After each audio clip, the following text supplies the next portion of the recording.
যে আল্লাহ রাব্বুল আলামিন যখন একা ছিলেন তারপর আল্লাহ পাক কি করেছেন জানতে ইচ্ছা করে না? আচ্ছা, আজকে আমরা হিস্ট্রিটা বলছি, শুনুন। আস্তে আস্তে আমি যুবকদের দিকেও আসবো এবং সমকালীন প্রেক্ষাপটেও আসবো ইনশাআল্লাহ। আর সবশেষে আমরা ফিনিশিং দিব এভাবে, সমকালীন প্রেক্ষাপটে আমাদের করণীয় কাজগুলো কী কী। আল্লাহ পাক আমাদেরকে বোঝার তৌফিক দেন।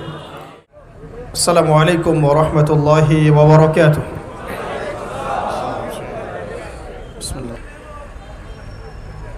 আলহামদুলিল্লাহ, যাবতীয় প্রশংসা এবং গুণগান একমাত্র মহিয়ান ও গরিয়ান আল্লাহ রাব্বুল আলামিনের জন্যে, যে আল্লাহ পাক নাজিল করেছেন মহাবিশ্বয় মহাগ্রন্থ আল কোরআনুল কারীম। যে আল্লাহ পাক আমাদের সবাইকে মুসলিম পরিবারে জন্মগ্রহণ করার তৌফিক দিয়েছেন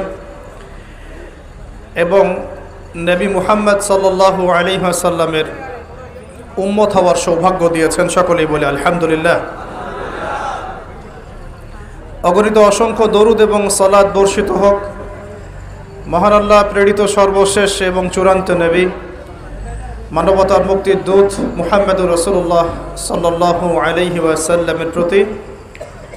আমরা সকলে একবার দরুদ পড়ি, বলি আল্লাহুম্মা সাল্লি আলা মুহাম্মদ ওয়া আলা আলি মুহাম্মদ কামা সাল্লাইতা আলা ইব্রাহিম ওয়া আলা আলি ইব্রাহিম ইন্নাকা হামিদুম মাজিদ। আল্লাহুম্মা বারিক আলা মুহাম্মদ ওয়া আলা আলি মুহাম্মদ কামা বারাকতা আলা ইব্রাহিম ওয়া আলা আলি ইব্রাহিম ইন্নাকা হামিদুম মাজিদ। সম্মানিত উপস্থিতি, কেমন আছেন আপনারা? আলহামদুলিল্লাহ। এরকম পরিবেশে দিনের কথা বলতে পারছি, সুস্থ শরীরে আমরা সবাই আসতে পেরেছি। আরও একবার আল্লাহর কাছে শুকরিয়া আদায় করি, বলি আলহামদুলিল্লাহ। আল্লাহ রাব্বুল আলামিন আমাদেরকে সৃষ্টি করেছেন একটা বিশেষ উদ্দেশ্য নিয়ে। আল্লাহ পাক সূরাতুজ যারিয়াতের 56 নম্বর আয়াতে বলছেন, আউযু বিল্লাহি মিনাশ শাইতানির রাজীম। আল্লাহ পাক বলছেন, ওয়া মা খালাকতুল জিন্না ওয়াল ইনসা ইল্লা লিয়াবুদুন। আল্লাহ রাব্বুল আলামিন বলছেন, আমি জিন এবং মানব জাতিকে শুধুমাত্র আমার ইবাদত করার জন্যই সৃষ্টি করেছি। আল্লাহ রাব্বুল আলামিন এই আয়াতের মধ্যে আমাদের সৃষ্টির উদ্দেশ্য বর্ণনা করেছেন। আল্লাহ পাক কী কারণে আমাদেরকে সৃষ্টি করেছেন? ইল্লা লিয়াবুদুন, শুধু আল্লাহ পাকের ইবাদত করার জন্যই সৃষ্টি করা হয়েছে। আল্লাহ রাব্বুল আলামিন একা ছিলেন। হুয়াল আউয়ালু ওয়াল আখিরু ওয়াজ যাহিরু ওয়াল বাতিনু ওয়া হুয়া বিকুল্লি শাইইন আলিম। আল্লাহ পাক সূরা হাদীদ এর 3 নম্বর আয়াতে বলেছেন, আল্লাহ পাকই প্রথম, আল্লাহই শেষ। আল্লাহ পাকই প্রকাশ্য, আল্লাহই গোপন, এবং তিনি প্রত্যেকটা বিষয় সম্পর্কে জ্ঞানী। এক সময় কিছুই ছিল না, শুধু আল্লাহ রাব্বুল আলামিন ছিলেন। আবার একটা সময় আসবে কিছুই থাকবে না, শুধু আল্লাহ পাক থাকবেন। আল্লাহ পাক প্রকাশ্য, অর্থাৎ আল্লাহ পাকের নিদর্শনগুলো প্রকাশ্য, এগুলোকে দেখে আল্লাহকে চিনতে হবে। আল্লাহ পাক গোপন, আল্লাহর মারেফত গোপন, এটাকে খুঁজে নিতে হয়, সবার সামনে এসে ধরা দিবে না। আল্লাহকে চেনার এবং আল্লাহকে পাওয়ার যে রাস্তা, এটা আপনাকে খুঁজতে হবে। ওয়া হুয়া বিকুল্লি শাইইন আলিম। আল্লাহ পাক প্রত্যেকটা বিষয় সম্পর্কে জ্ঞানী, এমন কিছুই নাই যে আল্লাহ পাকের জ্ঞানকে অতিক্রম করতে পারে। আল্লাহ পাক যাকে যতটুকু জ্ঞান দিয়েছেন এর বাইরে কারো কোনো জ্ঞান নাই। সর্বপ্রথম আল্লাহ পাক একা ছিলেন। এখন যদি কারো মনে ওয়াসওয়াসা বা শয়তানি চলে আসে যে আল্লাহ পাক সবাইকে সৃষ্টি করেছেন, তাহলে আল্লাহকে কে সৃষ্টি করেছে, যেমনটা অনেকে এখন কথা বলে থাকে, তখন দায়িত্ব হচ্ছে বলতে হবে আমানতু বিল্লাহি ওয়া রুসুলিহি। কি বলতে হবে? আমার সাথে বলেন, আমানতু বিল্লাহি ওয়া রুসুলিহি। এবং বলতে হবে আউযু বিল্লাহি মিনাশ শাইতানির রাজীম, অথবা বলতে হবে আল্লাহুম্মা ইন্নী আউযু বিকা মিন হামাযাতিশ শায়াতিন ওয়া আউযু বিকা রাব্বি আন ইয়াহদুরুন। এটা বলে বাম দিকে 3 বার থুতু ফেলতে হবে, তাহলে শয়তানের এই ওয়াসওয়াসা মন থেকে দূর হয়ে যাবে ইনশাআল্লাহ। এখনকার বিশ্বের বেশিরভাগ মানুষ শয়তানের ওয়াসওয়াসায় চলে। এ কারণেই শয়তানকে দূর করতে হলে কিছু আমলের প্রয়োজন, যেমন 5 ওয়াক্ত নামাজ, সবসময় ওযু অবস্থায় থাকার চেষ্টা করা, কোরআন তেলাওয়াত করা নিয়মিত, সকাল সন্ধ্যায় আল্লাহর জিকির করা, এবং প্রত্যেক ফরজ নামাজের পরে তাসবিহ তাহলিল করা। কমপক্ষে সকাল সন্ধ্যায় 3 বার করে সূরা ইখলাস পড়া, কুল হুয়াল্লাহু আহাদ এটা পড়া। সকাল সন্ধ্যায় 3 বার করে সূরা ফালাক পড়া, কুল আউযু বিরাব্বিল ফালাক এটা পড়া। অথবা সকাল সন্ধ্যায় 3 বার করে সূরা নাস পড়া, কুল আউযু বিরাব্বিন নাস এটা পড়া। সকাল সন্ধ্যায় কমপক্ষে 2 বার আয়াতুল কুরসি তেলাওয়াত করা। রাতের বেলা সম্ভব হলে সূরা মুলক তেলাওয়াত করা, অথবা সূরা বাকারার শেষের 3টা আয়াত তেলাওয়াত করা। এগুলো যে ব্যক্তি নিয়মিত তেলাওয়াত করে, চর্চা করে, সে শয়তানের ওয়াসওয়াসা থেকে দূরে থাকবে ইনশাআল্লাহ। আর শয়তানের ওয়াসওয়াসা অনেকভাবে হতে পারে। মানসিক, কোনো কোনো ক্ষেত্রে চোখের বদনজরও লাগতে পারে। চোখের বদনজর কিন্তু সত্য, যদিও বা বর্তমান বিজ্ঞান এগুলোকে স্বীকার করে না। আর বিজ্ঞান কোনো কিছুকে স্বীকার করলেই আমরা মানব, আর স্বীকার না করলে মানব না, এটা একটা কুফরি আকীদা। কি আকীদা? কুফরি আকীদা। বিজ্ঞান, যুক্তি, দর্শন এগুলো আল্লাহর বিধানের আওতাধীন। আল্লাহ পাকের বিধান এবং ওহী বিজ্ঞান, যুক্তি, দর্শনের আওতাধীন নয়। এই কনসেপ্টটা মুসলিমদেরকে আগে ক্লিয়ার করতে হবে। আল্লাহ রাব্বুল আলামিন তার ওহীর মধ্যে যে জ্ঞান নাজিল করেছেন এটা চূড়ান্ত। কোনো জ্ঞান যদি এর ভিতরে পড়ে যায় সেটা আমরা গ্রহণ করব, যেটা এর বাইরে চলে যাবে সেটাকে গ্রহণ করার প্রয়োজন নাই। কোরআন এবং সুন্নাহর মধ্যে যে জ্ঞানটা আছে এটাই চূড়ান্ত। এর বাইরে অনেক জ্ঞান থাকতে পারে, সেই জ্ঞান আমরা নিব না এমন নয়, সেই জ্ঞানও আমরা নিব, কিন্তু যখন সেটা কোরআন সুন্নাহর মানদণ্ডে টিকে যাবে তখন নিব। দেখা যায় কোরআন সুন্নাহর সাথে সাংঘর্ষিক, সেই জ্ঞানটা আমরা নিব না, সিম্পল। কারণ আমরা তো মুসলিম, অন্যদের পরকালীন কনসেপ্ট নাই, অন্যদের পরকালের হিসেব নিকাশের ভয় নাই, তাদের পরকালীন কোনো চেতনা নাই, কিন্তু আমাদের আছে না? আমাদেরকে মৃত্যুবরণ করতে হবে, কবরে সওয়াল জবাব দিতে হবে, আমাদের হাসর, মিজান, পুলসিরাত আমাদের সামনে অপেক্ষা করছে, আর আমরা চাই জান্নাতে যেতে। কোথায় যেতে? জান্নাতে যেতে। তাহলে আমাদেরকে তো 8-10টা মানুষের মতো চিন্তা করলে হবে না, হবে? অতএব জীবনের প্রতিটা ক্ষেত্র আল্লাহ পাকের ওহীর বিধানে যে চলবে ইনশাআল্লাহ সে সফল, দুনিয়াতেও সফল, পরকালেও সফল ইনশাআল্লাহ। আর আমরা ইসলাম কারো উপর জোর করে চাপিয়ে দিব না, দিব? ইসলামের মধ্যে জোর জবরদস্তি নাই, লা ইকরাহা ফিদ্দিন, দ্বীনের মধ্যে কোনো জোর জবরদস্তি নাই। সত্য মিথ্যাকে স্পষ্ট করে উপস্থাপন করতে হবে। যার মনের মধ্যে আল্লাহ পাক হেদায়েত দিবেন সে সত্যের পথে চলে আসবে ইনশাআল্লাহ। যাকে আল্লাহ পাক হেদায়েত দিবেন না, তাকে আপনি হাজার দিন বোঝালেও সে সত্য গ্রহণ করবে না। অতএব ফাযাক্কির ইন্নামা আনতা মুযাক্কির, আল্লাহ পাক বলেছেন তুমি উপদেশ দাও, তুমি শুধু উপদেশ দাতা মাত্র। লাস্তা আলাইহিম বিমুসাইতির, তুমি কারো প্রতি দারোগা নও, কাউকে চাপিয়ে দিতে পারবে না। ফাযাক্কির ইন্নাফাআতিয যিকরা, উপদেশ দাও, যদি উপদেশ কাজে লাগে। সায়াযাক্কারু মান ইয়াখশা, যে আল্লাহকে ভয় করে সে অচিরেই কিন্তু উপদেশ গ্রহণ করবে। আল্লাহ পাক আমাদের সবাইকে আল্লাহর উপদেশ অর্থাৎ কোরআন সুন্নাহর ওহীর জ্ঞান অর্জন করার তৌফিক দান করুন এবং সেই জ্ঞান অনুযায়ী আমল করার তৌফিক দান করুন। আল্লাহ পাক মানুষ সৃষ্টি করে কি করেছেন সেটা জানার আগে আমরা এটা জানবো যে আল্লাহ রাব্বুল আলামিন যখন একা ছিলেন তারপর আল্লাহ পাক কি করেছেন, জানতে ইচ্ছা করে না? আচ্ছা, আজকে আমরা হিস্ট্রিটা বলছি, শুনুন। আস্তে আস্তে আমি যুবকদের দিকেও আসবো এবং সমকালীন প্রেক্ষাপটেও আসবো ইনশাআল্লাহ। আর সবশেষে আমরা ফিনিশিং দিব এভাবে, সমকালীন প্রেক্ষাপটে আমাদের করণীয় কাজগুলো কী কী। আল্লাহ পাক আমাদেরকে বোঝার তৌফিক দেন। আল্লাহ পাক একা ছিলেন, তারপর আল্লাহ সৃষ্টি করেছেন আরশে আজিম। আল্লাহ পাক সৃষ্টি করেছেন কি? আরশে আজিম। আরশ কি জিনিস? যেই আরশের ছায়ায় আল্লাহ পাক কিয়ামতের মাঠে 7 শ্রেণীর মানুষকে ছায়া দিবেন, যেদিন এই ছায়া ছাড়া অন্য কোনো ছায়া থাকবে না। আরশটাকে একটু বুঝি। একটা হাদিসের মধ্যে নবী সাল্লাল্লাহু আলাইহি ওয়াসাল্লাম বলেছেন, নবীর নাম শুনলেই দরুদ পড়বেন, বলবেন সাল্লাল্লাহু আলাইহি ওয়াসাল্লাম। নবীজি বলছেন, দেখো এই পৃথিবী থেকে প্রথম মহাবিশ্বের দূরত্ব হচ্ছে 500 বছরের পথ। কত বছর? 500 বছর। এভাবে দ্বিতীয় মহাকাশ থেকে তৃতীয় মহাকাশ দূরত্ব 500 বছরের পথ। এইভাবে প্রত্যেক আসমানের মধ্যে দূরত্ব হচ্ছে কত বছরের পথ? 500। সপ্তম আসমানের উপরে আছে সিদরাতুল মুনতাহা। কি আছে? এটা একটা কুল গাছ, বড়ই গাছ। নাসা আবিষ্কার করতে পেরেছে, অতএব বিশ্ববাসী বিশ্বাস করবে না। নাসা যদি কালকে বলে হ্যাঁ পাওয়া গেছে সিদরাতুল মুনতাহা, তাহলে বিশ্ববাসী বিশ্বাস করবে। একটা শিরকি দর্শন চলছে, কুফরি দর্শন। ও যখন বলবে হ্যাঁ তখন সবাই বলে হ্যাঁ, যখন তারা বলে না সবাই বলে না। আল্লাহ পাকের ওহীর জ্ঞানের কোনো মূল্য নাই সবার কাছে, ইল্লা মাশাআল্লাহ। সিদরাতুল মুনতাহার উপরে আছে কুরসি। কি আছে? কুরসি, আল্লাহ পাকের কুরসি, যেটা আপনি আয়াতুল কুরসির মধ্যে পড়েন, ওয়াসিআ কুরসিয়ুহুস সামাওয়াতি ওয়াল আরদ, মানে আল্লাহ পাকের কুরসিটা আসমান জমিনকে ঘিরে রেখেছে। আর বলে রাখি যে প্রত্যেক ফরজ নামাজের পর যে আয়াতুল কুরসি পড়ে জান্নাতে যাওয়ার জন্য তার একটাই বাধা, মৃত্যু। মৌত হয়ে গেলে জান্নাতে চলে যাবে ইনশাআল্লাহ। একটা হাদিস আসছে, রাত্রেবেলা ঘুমানোর সময় কেউ যদি আয়াতুল কুরসি পড়ে সারা রাত আল্লাহর পক্ষ থেকে একজন ফেরেশতা তাকে পাহারা দিবে ইনশাআল্লাহ। এই ফেরেশতা তো দেখা যায় না, দেখা যায়? তো কয়দিন পর যদি বলে যে যা দেখা যায় না তা বিশ্বাস করা যাবে না, আসলে কিন্তু এপিস্টেমোলজি তাদের এটাই, যা দেখে না তা বিশ্বাস করে না। পশ্চিমারা কি ফেরেশতায় বিশ্বাস করে? কেন করে না, এটা তো একটা প্রশ্ন। উত্তরটা আমি বলছি আপনাদেরকে। কারণ তাদের জ্ঞান তত্ত্ব হচ্ছে যা চোখে দেখি না, যা পরীক্ষা নিরীক্ষা পর্যবেক্ষণে আসে না, তার কোনো অস্তিত্ব নাই। এটা ওদের ফিলোসফি অফ এডুকেশন, শিক্ষা দর্শন। এটাকে আমরা ফিলোসফির ভাষায় বলি এপিস্টেমোলজি বা জ্ঞান তত্ত্ব। জ্ঞান তত্ত্ব টিচার যারা আছেন তারা বুঝবেন, তাদের জ্ঞান তত্ত্ব এমন। আর আমাদের জ্ঞান তত্ত্ব উল্টা, টোটালি ডিফারেন্ট। আমরা কি বলি? আমরা বলি ওয়াকুলিল হাক্কু মির রাব্বিকুম, সত্য আল্লাহর পক্ষ থেকে আসে। আমরা বলি যে অদৃশ্যে বিশ্বাস না করা পর্যন্ত কেউ মুমিনই হতে পারবে না। ইমানের কয় পিলার?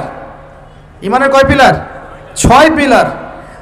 আমানতু বিল্লাহি, আল্লাহর প্রতি বিশ্বাস করলাম, ওয়া মালাইকাতিহি, তার ফেরেশতাগণের প্রতি, ওয়া কুতুবিহি, আল্লাহ পাকের আসমানি কিতাব সমূহের প্রতি, ওয়া রুসুলিহি, আল্লাহ পাকের রাসূলগণের প্রতি, ওয়াল ইয়াউমিল আখির, পরকালের প্রতি, ওয়াল কদরি খায়রিহি ওয়া শাররি, তাকদীর বা ভাগ্যের ভালো মন্দের প্রতি। এই 6টার একটাও কি চোখে দেখা যায়? আল্লাহকে দেখেছেন? ফেরেশতা দেখেছেন? আমাদের নবীকেও কি দেখেছেন? শুধু কোরআনটা আপনি চোখের সামনে দেখছেন, আর কিচ্ছু আপনি দেখছেন না। পরকাল দেখেছেন? তাকদীর ভাগ্য দেখেছেন? কিচ্ছু দেখি নাই। এই 6টা পিলারে বিশ্বাস না করতে পারলে কেউ মুমিন হতে পারবে না। পারবে?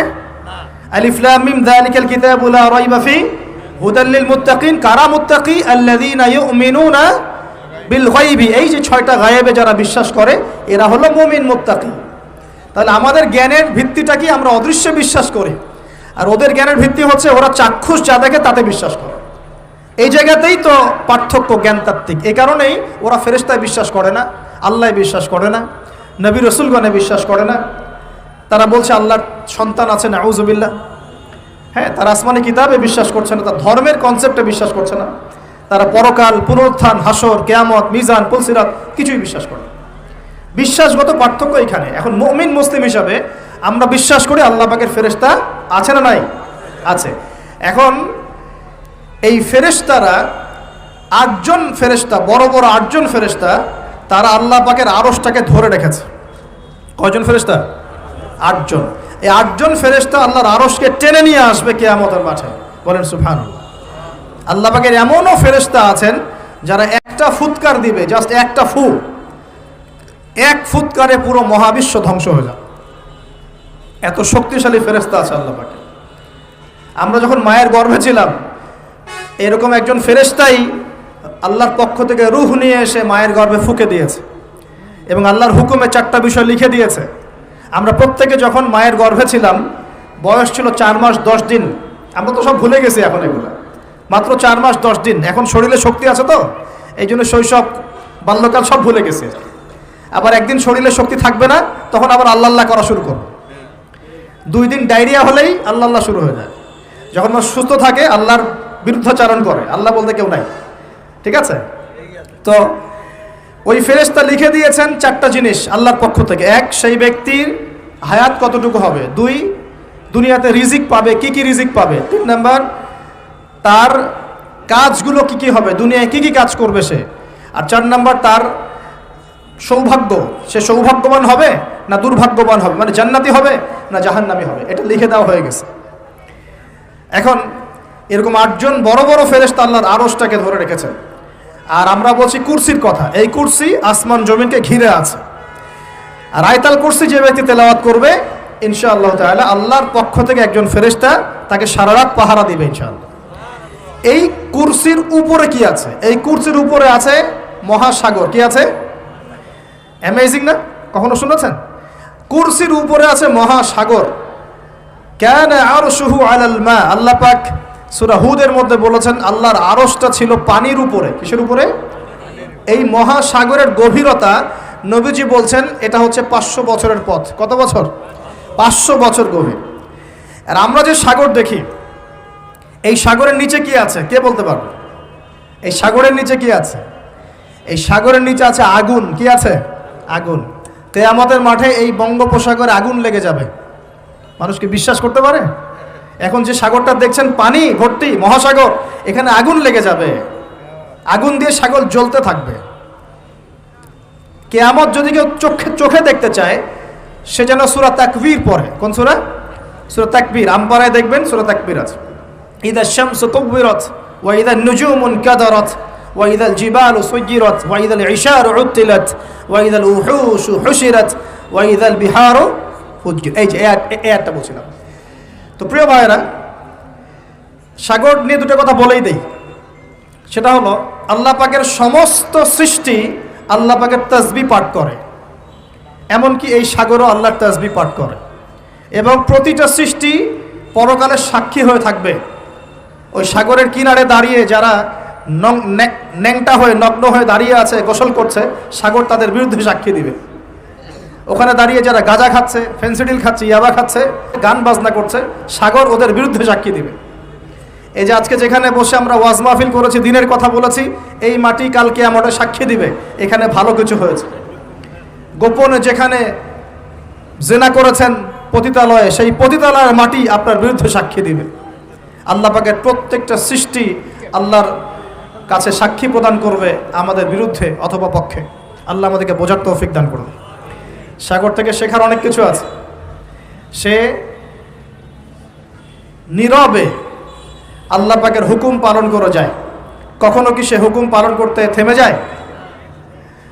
আসমানের পাখির দিকে হেদায়েত আছে, তারা আল্লাহ পাকের তাসবিহ পাঠ করে। গাছপালা আল্লাহর তাসবিহ পাঠ করে। আসমান, জমিন, চন্দ্র, সূর্য যা আছে আল্লাহ পাকের সমস্ত সৃষ্টি আল্লাহর তাসবিহ পাঠ করে। আল্লাহ পাকের দুইটা নাফরমান সৃষ্টি আছে, একটা হলো মানুষ আর একটা হলো জিন জাতি। এই দুটোই সবচেয়ে নাফরমান সৃষ্টি। ওইদিকে আমি পরে আসছি। সাগর কি শেখায়? বিনয়ী হতে শেখায়। কারণ সে অনেক শক্তিশালী, সে অনেক শক্তিশালী এবং প্রচুর সম্পদে ভরা। এই সাগর এই পুরো এলাকার বা পুরো দেশের কোটি কোটি মানুষের রিজিকের উৎস। এই সাগর, তার ভিতরে আল্লাহ রিজিক আছে, সম্পদ আছে। অনেক সম্পদে পরিপূর্ণ থাকার পরেও সাগর খুব শান্ত, তার মধ্যে খুব উদ্ধত অহংকারী আচরণ দেখা যায় না। ঠিক আল্লাহর জ্ঞানী মানুষরা সমুদ্রের মতো হয়, তাদের ভিতরে অনেক জ্ঞান থাকে, কিন্তু তারপরেও তারা শান্ত থাকে, বিনয়ী থাকে। আর যাদের ভিতরে সম্পদ কম তাদের লাফালাফি বেশি। কথা বুঝতে পারছেন? সাগর এত শক্তিশালী হওয়া সত্ত্বেও আপনি তার সামনে গিয়ে দাঁড়ালে সে আপনার পা ধুয়ে দেয়। আল্লাহর বিনয়ী মানুষরা এমনই হয়, অনেক শক্তিশালী হওয়া সত্ত্বেও, সম্পদশালী হওয়া সত্ত্বেও তারা আপনার পা ধুয়ে দিবে। অনেক শেখার আছে, অনেক কিছু। সাগর সম্পর্কে অনেক আয়াত আছে কোরআনে। যখন সাগরে নৌযান চলাচল করে, তখন আল্লাহ পাক যদি ঝড় ঝাপটা দেন, প্রাকৃতিক কোনো বিপর্যয় দেন, তাহলে মানুষ মুখলেসভাবে আল্লাহকে ডাকা শুরু করে। যখন সে সেখান থেকে উদ্ধার পায়, আল্লাহ পাক উদ্ধার করে দেন, বিপদ থেকে বাঁচিয়ে দেন, আবার সে আল্লাহর সাথে শিরিক করা শুরু করে। এই আয়াতগুলো সূরা ইউনূসের মধ্যে আছে। তো আমরা চেষ্টা করব সাগরের মতো সম্পদশালী হওয়ার জন্য। সম্পদশালী ভিতর থেকে, ভিতরে সম্পদ থাকবে, যেমন ভিতরে জ্ঞান থাকবে, কিন্তু বাইরে বিনয়ী ভাব থাকবে। সাগরের মতো পা ধুয়ে দেওয়ার মানসিকতা থাকতে হবে। এবং যখন সে আল্লাহর হুকুমে মানে গর্জন প্রদান করা শুরু করে, তখন কিন্তু সামন পিছন সব ভাসিয়ে নিয়ে চলে যায়। তাই নর্মালি শান্ত থাকতে হবে, যখন আল্লাহর হুকুম আসবে তখন ঝাঁপিয়েও পড়তে হবে। কথা কি বুঝতে পারছেন? সমুদ্রের মতো অনেক কিছু শেখার আছে। এগুলো শিখতে হলে আগে দৃষ্টিভঙ্গি চেঞ্জ করতে হবে। সাধারণ মানুষের মতো সব দেখলে হবে না, আপনাকে খিদির আলাইহিস সালামের মতো দেখতে হবে। কার মতো? মুসা আলাইহিস সালাম বলছেন যে নৌকা ফুটা করলেন কেন? সূরা কাহফ কেউ পড়েছেন? সূরা কাহফ পড়েছেন তো? নবী মুসা আলাইহিস সালাম বলছেন নৌকা ফুটা করলেন কেন? তিনি বলছেন নৌকা ফুটা না করলে জলদস্যু নিয়ে চলে যেত। মুসা আলাইহিস সালাম বলছেন নিষ্পাপ বাচ্চাকে হত্যা করলেন কেন? খিদর আলাইহিস সালাম বলছেন এই বাচ্চাকে হত্যা না করলে এই বাচ্চা বড় হয়ে বড় কাফের হতো, পিতা মাতাকেও কাফের বানাতো। মুসা আলাইহিস সালাম বলছেন এই দেয়াল কেন নির্মাণ করলেন পারিশ্রমিক ছাড়াই? তিনি বলছেন দেয়াল নির্মাণ না করলে এর নিচে থাকা সম্পদ, এতিম বাচ্চাদের সম্পদ মানুষ নিয়ে চলে যেত। তিনটা প্রশ্নেই মুসা আলাইহিস সালাম বাইরের চোখ দিয়ে দেখেছেন, খিদর আলাইহিস সালাম তার ভিতরের চোখ দিয়ে দেখেছেন।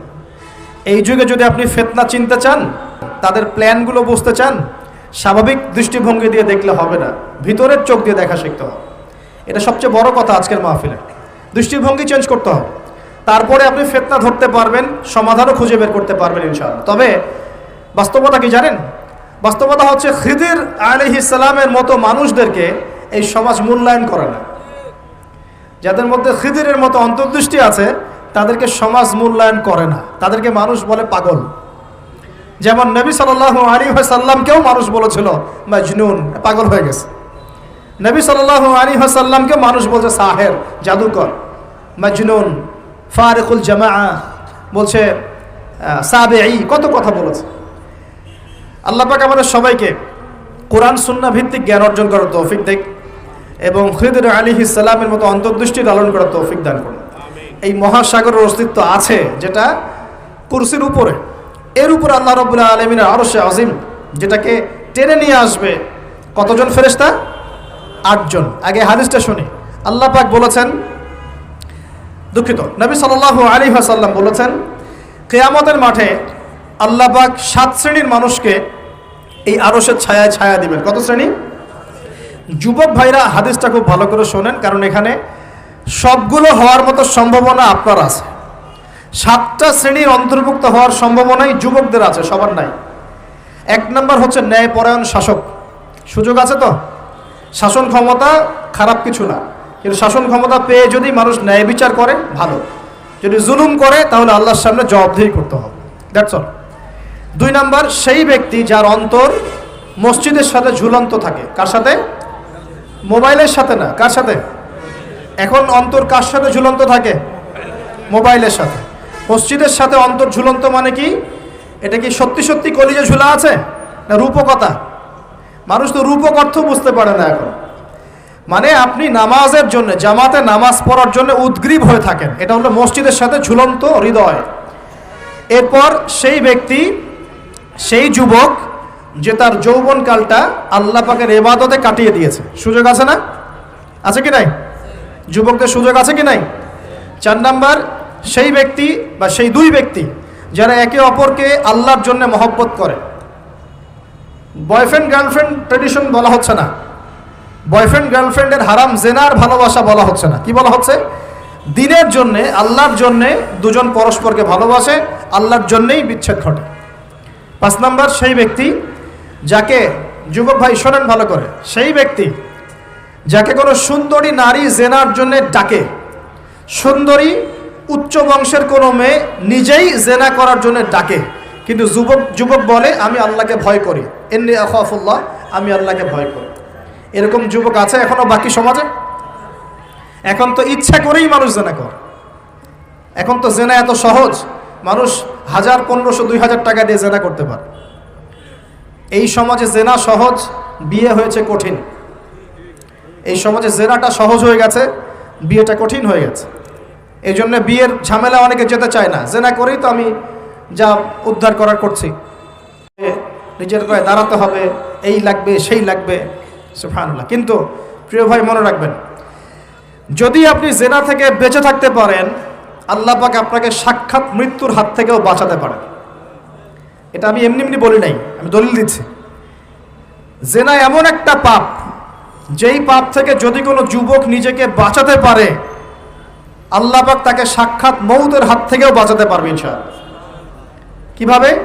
3 বন্ধু যাচ্ছে রাস্তা দিয়ে, হঠাৎ করে ঝড়, বন্ধু 3 জন ঢুকে গেল গুহার মধ্যে। কিসের মধ্যে? গুহায়, যে পাহাড়ি এলাকায় আপনারা থাকেন যারা, গুহার মধ্যে। হঠাৎ করে পাহাড়ের পাথর দিয়ে গুহার মুখটা বন্ধ হয়ে গেল। এখন খোলার কোনো অপশন নাই। সবাই বলছে এখন 3 জন, এখন তো আমরা বের হতে পারবো না, সবাই সবার নেক আমলের ওসিলা দিয়ে আল্লাহর কাছে দোয়া করো। কিসের ওসিলা দিয়ে? নেক আমলের ওসিলা দিয়ে দোয়া করতে হয়। যে হাদিস, মৃত মানুষকে ওসিলা করে তার জন্যে নজর মানত জবাই করে দোয়া করতে হয় না। নিজের নেক আমলের ওসিলা দিয়ে আল্লাহর কাছে দোয়া করতে হয়। আল্লাহ পাক এখন দোয়া শুনলেন। একজন বলছে, আমি আমার পিতা মাতাকে খুব খেদমত করতাম, তাদেরকে দুধ পান না করে দুধ পান করাতাম না, নিজেও করতাম না, ছেলেদেরকে করাতাম না। আল্লাহ, এই কাজটা তোমার ভালো লাগলে আজকে গুহার মুখ থেকে পাথর সরিয়ে দাও। পাথর একটু সরে গেল। পাথর আল্লাহর কথা শোনে কিনা? শোনে না? সবাই আল্লাহর কথা শোনে। আগুন আল্লাহর কথা শোনে কিনা? ইব্রাহিমের জন্য আগুন ঠান্ডা হয়ে যায় নাই? আচ্ছা, তারপরে আরেকজন দোয়া করছে, আল্লাহ, আমার এক কর্মচারী ছিল, তার বেতন বাকি ছিল, সে বেতন না নিয়ে চলে গেছে, আমি সেই বেতনটা দিয়ে কিছু গবাদি পশু কিনেছি। আস্তে আস্তে গবাদি পশু বেড়েছে, অনেক দিন পর সে এসেছে টাকা চাওয়ার জন্য। তা আমি বলেছি, সবই তোমার, সব নিয়ে চলে যাও। সে বলেছে, আপনি কি ফাইজলামি করতেছেন আমার সাথে? আমার টাকা আমাকে দেন। বলছে, না, তোমার টাকা দিয়ে আমি এটা কিনেছিলাম, আজকে বংশবৃদ্ধি হয়েছে, সব তোমার, নিয়ে যাও। সে নিয়ে গেল। সে বলছে, আল্লাহ, এই কাজ যদি তোমার সন্তুষ্টির জন্য করে থাকি, আজকে আমাকে বাঁচাও। পাথর একটু সরে গেল। এবার তৃতীয় ব্যক্তি, এই ছেলে বলছে, যুবক ছেলে, আল্লাহ, আমার একজন চাচাতো বোন ছিল। কে ছিল? এই যে বয়ফ্রেন্ড গার্লফ্রেন্ড, খালাতো বোন, চাচাতো বোন, এখন তো বিচ্ছিরি অবস্থা। তো চাচাতো বোনকে সে খুব ভালোবাসতো, তাকে সে পেতে চাইতো, সোজা কথা বলল। এখন সে মেয়েকে অনেক প্রস্তাব দেয়, সে মেয়ে রাজি হয় না। শেষে বলে, যদি আমাকে 1000 বা 100 স্বর্ণ মুদ্রা দিতে পারো, দিনার, তাহলে আমি তোমার সাথে রেজা করবো না। আউযুবিল্লাহ। তো সেই ছেলে অনেক কষ্ট করে এই টাকাগুলো বা এই দিনারগুলো অর্জন করে, কামাই করে, দিনরাত পরিশ্রম করে, ঠিক আপনারা যেমন করছেন আর কি। তো এরপর সে তার স্বর্ণ মুদ্রা দেয়, দিয়ে বলে যে এখন আমাকে আমার কাজ করতে দাও। তখন সেই মেয়ে রাজি হয়। ঠিক যে মুহূর্তে তারা সম্পর্কটা করবে, ঠিক ওই মুহূর্তেই এই মেয়ে বলে ওঠে, হে আল্লাহর বান্দা, আল্লাহকে ভয় করো। আমি সারা জীবন আমার সতীত্বকে ধরে রেখেছি, কাউকে দেইনি। আমি কারোর সাথে এরকম অন্যায় করি নাই, আমি খারাপ মেয়ে নই। তুমি আমার ইজ্জতটা নষ্ট করো না। কে বলছে কথা? মেয়ে। ওই অবস্থা থেকে কি একটা ছেলের উঠে আসা সম্ভব? এটা কি এতটাই সহজ? এটা কিন্তু সহজ না। সত্যি কথা বলতে এই বিষয়টা কিন্তু এতটাও সহজ না। যারা অবিবাহিত তারা হয়তো বুঝতে পারবে না, বিবাহিতরা বুঝতে পারছে। তো ওই অবস্থা থেকে সেই টাকাগুলো না নিয়ে সেই স্বর্ণমুদ্রা মেয়েকে দিয়ে ওখান থেকে সেই ছেলে উঠে আসে আল্লাহর ভয়ে।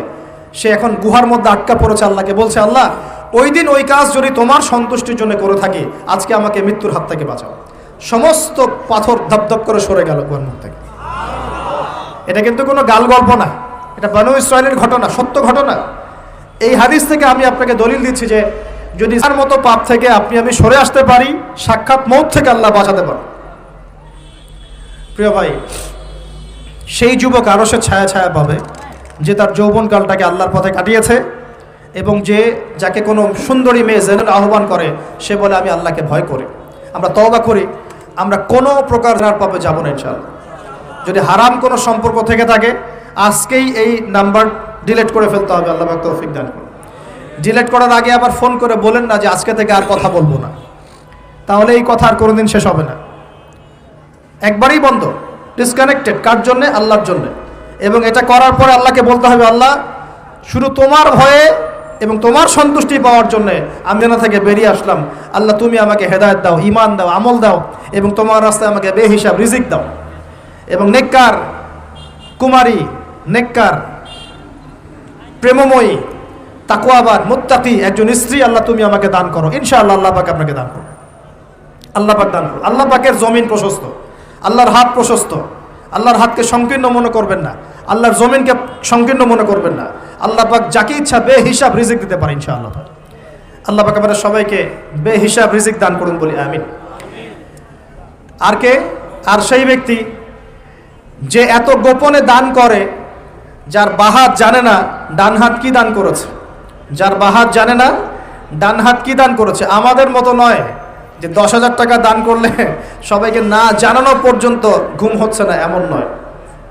দান এমন গোপনে করে যে তার বাহাত জানে না ডান হাত কি দান করছে। আল্লাহ পাক আমাদের সবাইকে গোপনে দান করার তৌফিক দেন। এর মানে এই না যে প্রকাশ্যে দান করা যায় না, প্রকাশ্যেও দান করা যায়। অন্যকে উৎসাহিত করার জন্যে প্রকাশ্যেও দান করা যায়, কিন্তু গোপন দান আল্লাহর কাছে অনেক বেশি পছন্দের। আর 7 নাম্বার সেই ব্যক্তি যে নীরবে নিভৃতে গোপনে আল্লাহর কথা স্মরণ করে কাঁদে এবং তার চোখ দিয়ে অশ্রু প্রবাহিত হয়, এই 7 শ্রেণীর মানুষকে আল্লাহ পাক কিয়ামতের মাঠে আরশের ছায়া দিবে ইনশাআল্লাহ। আমরা কি পেতে চাই? আল্লাহ পাক এই আরশ সবার আগে সৃষ্টি করেছেন। তারপর কি সৃষ্টি করেছেন? কলম। কি? কলম সৃষ্টি করে আল্লাহ পাক বলেছেন উক্তুব, লিখো। কলম বলছে মাযা আক্তুব, আমি কি লিখবো? আল্লাহ বলছেন কিয়ামত পর্যন্ত যা হবে সব লিখো। লাউহে মাহফুজে কলম লেখা শুরু করেছে, কিয়ামত পর্যন্ত যা হবে সব লেখা হয়ে গেছে অলরেডি। অতএব রিজিক নিয়ে আপনার টেনশন করার কোনো দরকার নাই, যা লেখা হয়েছে পাবেন ইনশাআল্লাহ। যদি হালাল পথে চান হালাল পথে পাবেন, হারাম পথে চাইলে হারাম পথে পাবেন। আপনি যা তাকদিরে আছে এর বাইরে আপনি কিছু পাবেন না, যতই চেষ্টা করেন। আল্লাহ পাক আমাদের সবাইকে তাকদির নিয়ে সন্তুষ্ট থাকার তৌফিক দান করুন। এরপর আল্লাহ পাক এই মহাবিশ্ব সৃষ্টি করেছেন, 7 আকাশ 7টা মহাবিশ্ব। কয়টা? 7টা, মাত্র 6 দিনে। কয় দিনে? 6 দিনে। ফি সিত্তাতি আইয়াম, 6 দিনে। আল্লাহ পাকের একদিন কিন্তু আমাদের দিনের মতো নয়। সূরা মাআরিজের মধ্যে আছে আল্লাহ পাকের একদিন আমাদের 50,000 বছরের সমান। কত হাজার বছর? 50,000 বছর। কিয়ামতের মাঠটাও হবে, ওই দিনটাও হবে 50,000 বছর। ওই 50,000 বছরের সমপরিমাণ দিনে কেউ যদি পিপাসার্ত না থাকতে চায়, হাউজে কাউসারের পানি চায়, সে যেন কোনো বেদাতি আমল না করে, নবীর সুন্নতের উপর থাকে। ইনশাআল্লাহ নবী সাল্লাল্লাহু আলাইহি ওয়াসাল্লাম তাকে হাউজে কাউসারের পানি পান করা ইনশাআল্লাহ। ওই 50,000 বছরের সমপরিমাণ দিনে যদি আমরা তীব্র রোদে কষ্ট পেতে না চাই, আরশের ছায়া পেতে চাই, তাহলে এই 7 শ্রেণীর অন্তর্ভুক্ত হওয়ার চেষ্টা করতে হবে। আল্লাহ পাক তৌফিক ইনায়াত করুন। এখন এই মহাবিশ্ব সৃষ্টি করার পর আল্লাহ পাক সব কাজ বুঝিয়ে দিলেন, প্রত্যেকের কাজ প্রত্যেককে বুঝিয়ে দিলেন। কার কি কাজ? সূর্য কি তার কাজ ফলো করছে কি করছে না? চাঁদ তার কাজ পালন করছে না? এই গ্রহ নক্ষত্র তারকাগুলো তাদের কাজ কি করছে না? সবাই যার যার কাজ পুঙ্খানুপুঙ্খ রূপে করছে। যারা সায়েন্স বোঝেন তারা বুঝবেন, যদি সূর্য যদি 1 বিঘত দূরে চলে যায় তাহলে পৃথিবীর অনেক বড় অংশ বরফে আচ্ছাদিত হয়ে যাবে। যদি সূর্য 1 বিঘত কাছে চলে আসে, পৃথিবীর তাপমাত্রা বাড়বে, খরা হবে, পৃথিবী উর্বর থাকবে না, পৃথিবী মরুভূমি হয়ে যেতে পারে। তো মহাবিশ্বের প্রতিটা সৃষ্টি আল্লাহ পাকের আদেশ পালন করে চলে, শুধু 2টা সৃষ্টি করে না। কেন করে না সামনে আসছে। এবার আল্লাহ পাক অন্যান্য মাখলুক সৃষ্টি করেছেন এবং পৃথিবীর জন্য আল্লাহ পাক জিন জাতি সৃষ্টি করেছেন। কোন জাতি? জিন জাতি। পৃথিবী আগে না জিন আগে? বলেন। আগে পৃথিবী। জিন জাতিকে সৃষ্টি করে আল্লাহ পাক পৃথিবীতে থাকার সময় দিয়েছিলেন। তারা তাই করেছিল, আজকের মানুষরা যাই করছে। তারা আল্লাহ পাকের বিরুদ্ধাচরণ করা শুরু করেছে, আল্লাহ পাক তাদেরকে ধ্বংস করে দিয়েছে। তবে একজনকে রেখে দেওয়া হয়েছে। কাকে? তার নাম হচ্ছে ইবলিস। কি নাম? ইবলিস। সে আল্লাহর বড় আবেদ ছিল। আল্লাহর ইবাদত করতে করতে করতে সে এমন একটা মর্যাদা পেয়ে যায় যে ফেরেশতাদের উপরে আল্লাহ পাক তাকে মর্যাদা দিয়ে দিচ্ছে। ফেরেশতাদের সর্দার বানিয়ে দেওয়া হয়েছে। কাকে? ইবলিসকে। আচ্ছা, এবার পৃথিবী কিন্তু তার জায়গায় আছে। পৃথিবী কিন্তু ধ্বংস হয়ে যায় নাই। পৃথিবী আগে সৃষ্টি করা হয়েছে, ওটা তার জায়গা আছে। অনেক দিন পর, অনেক দিন বলতে কতদিন আল্লাহ ভালো জানেন, আমরা জানি না। কত লক্ষ বছর, কত কোটি বছর আল্লাহ ভালো জানেন, আমরা জানি না। আমরা জানি সূরা দাহারের 1 নম্বর আয়াত। আল্লাহ বলেন হাল আতা আলাল ইনসান হিনুম মিনাদ দাহর লাম ইয়াকুন শাইআম মাযকুরা।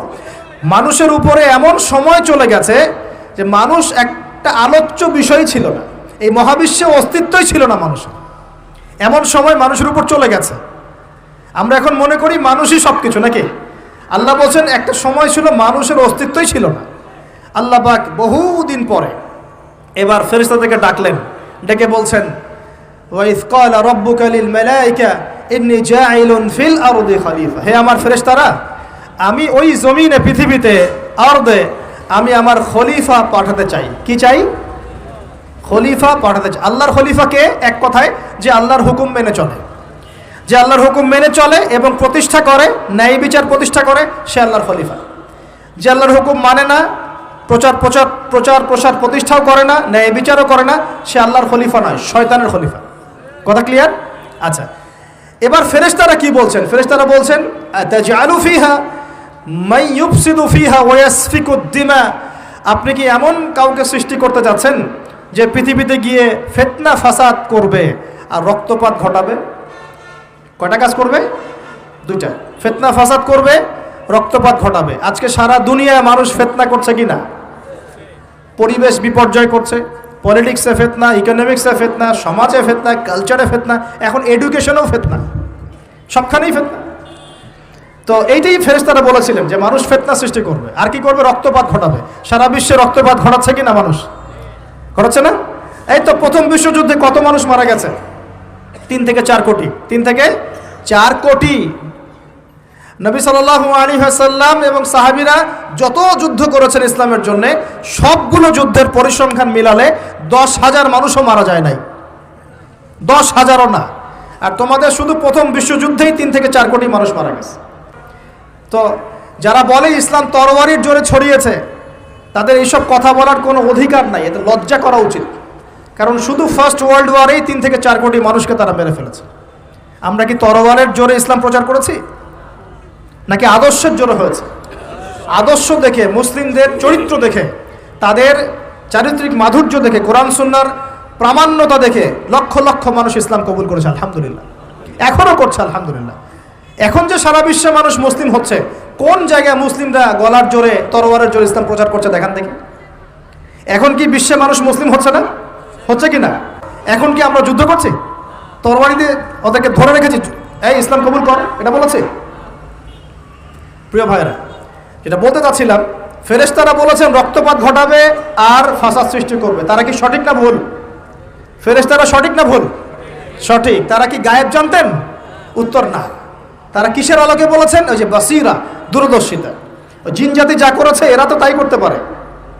আল্লাহ পাক কি বলছেন? আল্লাহ পাক বলছেন ইন্নী আ'লামু মা লা তা'লামুন, আমি যা জানি তোমরা তা জানো না। মানে আমার অনেক শুকরগুজার বান্দা থাকবে যারা আমার আনুগত্য করবে, আমার বিরুদ্ধাচরণ করবে না। আমরা ওই বান্দাদের অন্তর্ভুক্ত হতে চাই, আল্লাহ পাক কবুল করুন বলি। এটা বলে রাখি যে জান্নাতের 120টা কাতার হবে। কয় কাতার? 120 কাতার। এর মধ্যে 80টা কাতার হবে উম্মতে মুহাম্মাদের মধ্য থেকে, আলহামদুলিল্লাহ। এবার আল্লাহ পাক আদম আলাইহিস সালামকে সৃষ্টি করলেন নিজ হাতে। সূরা সাদের মধ্যে আল্লাহ পাক বলেছেন খালাকতু বিয়াদাই, আমি নিজ হাতে ওকে সৃষ্টি করেছি। আল্লাহর হাত কেমন সেটা ব্যাখ্যা করার দরকার নাই, এগুলো নিয়ে চিন্তা করতে যাবেন না। আল্লাহ পাকের মতোই, কারোর সাথে সাদৃশ্যপূর্ণ নন। আল্লাহ পাক এবার আদম আলাইহিস সালামকে সৃষ্টি করে নাম শিক্ষা দিলেন। ওয়াল্লামা আদামাল আসমাআ কুল্লাহা, এই মহাবিশ্বের যত জ্ঞান আল্লাহ পাক আদম আলাইহিস সালামকে শিক্ষা দিলেন। বলেন সুবহানাল্লাহ। এখান থেকে দলিল পেলাম আমাদের পিতা বানর থেকে হয় নাই, আমাদের পিতাকে আল্লাহ পাক সৃষ্টি করেছে। আমাদের পিতাকে কে সৃষ্টি করেছেন? আল্লাহ রাব্বুল আলামিন। তাও আবার নিজ হাতে, মানে কি? ভালোবাসা দিয়ে, ভালোবেসে, মহব্বতের সাথে।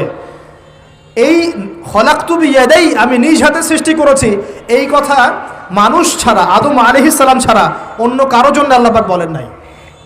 অন্য সবার জন্য আল্লাহ পাক বলেছেন ইযা আরাদা শাইআন আইয়াকুল লাহু কুন ফায়াকুন। যখন আল্লাহ পাক কিছু করতে চান খালি বলেন কুন, হও, ফায়াকুন, হয়ে যায়। ওখানে আল্লাহ পাক বলেন নাই সাগর সৃষ্টি করেছে হাত দিয়ে, এই গ্রহ নক্ষত্র সৃষ্টি করেছে আমার হাত দিয়ে। আল্লাহ পাক এমনটা বলেন নাই। আদম আলাইহিস সালামকে আল্লাহ পাক কত মহব্বত করেন, আল্লাহ পাক বলছেন যে আমি তাকে আমার নিজ হাতে সৃষ্টি করেছি। আর আজকে তোমরা শেখাচ্ছ মানুষকে, আস্তাগফিরুল্লাহ, যে মানুষ বানর থেকে হয়ে যায়। কত বড় কুফরি, কত বড় শিরক, কত বড় লজ্জা। নিজের সম্মান মানুষ নিজেভাবে নষ্ট করতে পারে, নিজের সম্মান নিজে নষ্ট করতে পারে। আমাদেরকে আল্লাহ সৃষ্টি করেছেন আদম আলাইহিস সালাম থেকে। তারপরে যান, শুধু সৃষ্টি করেন নাই, আল্লাহ পাক সমস্ত নাম শিক্ষা দিয়েছেন। নাম মানে এখানে শুধু নাম, মঙ্গল, নেপচুন, প্লুটো এগুলো না। নাম মানে হচ্ছে জ্ঞান। নাম মানে কি? জ্ঞান। একটা এক্সাম্পল দেই। যখন আপনি বাচ্চাকে বলেন যে A for Apple, A for কি? অ্যাপল যে শেখাচ্ছেন, অ্যাপল বলতে কিন্তু সে শুধুমাত্র একটা ওয়ার্ড শিখে না, ও কিন্তু শিখে অ্যাপল মানে একটা এমন কিছু যেটা খেতে হয়। কি করতে হয়?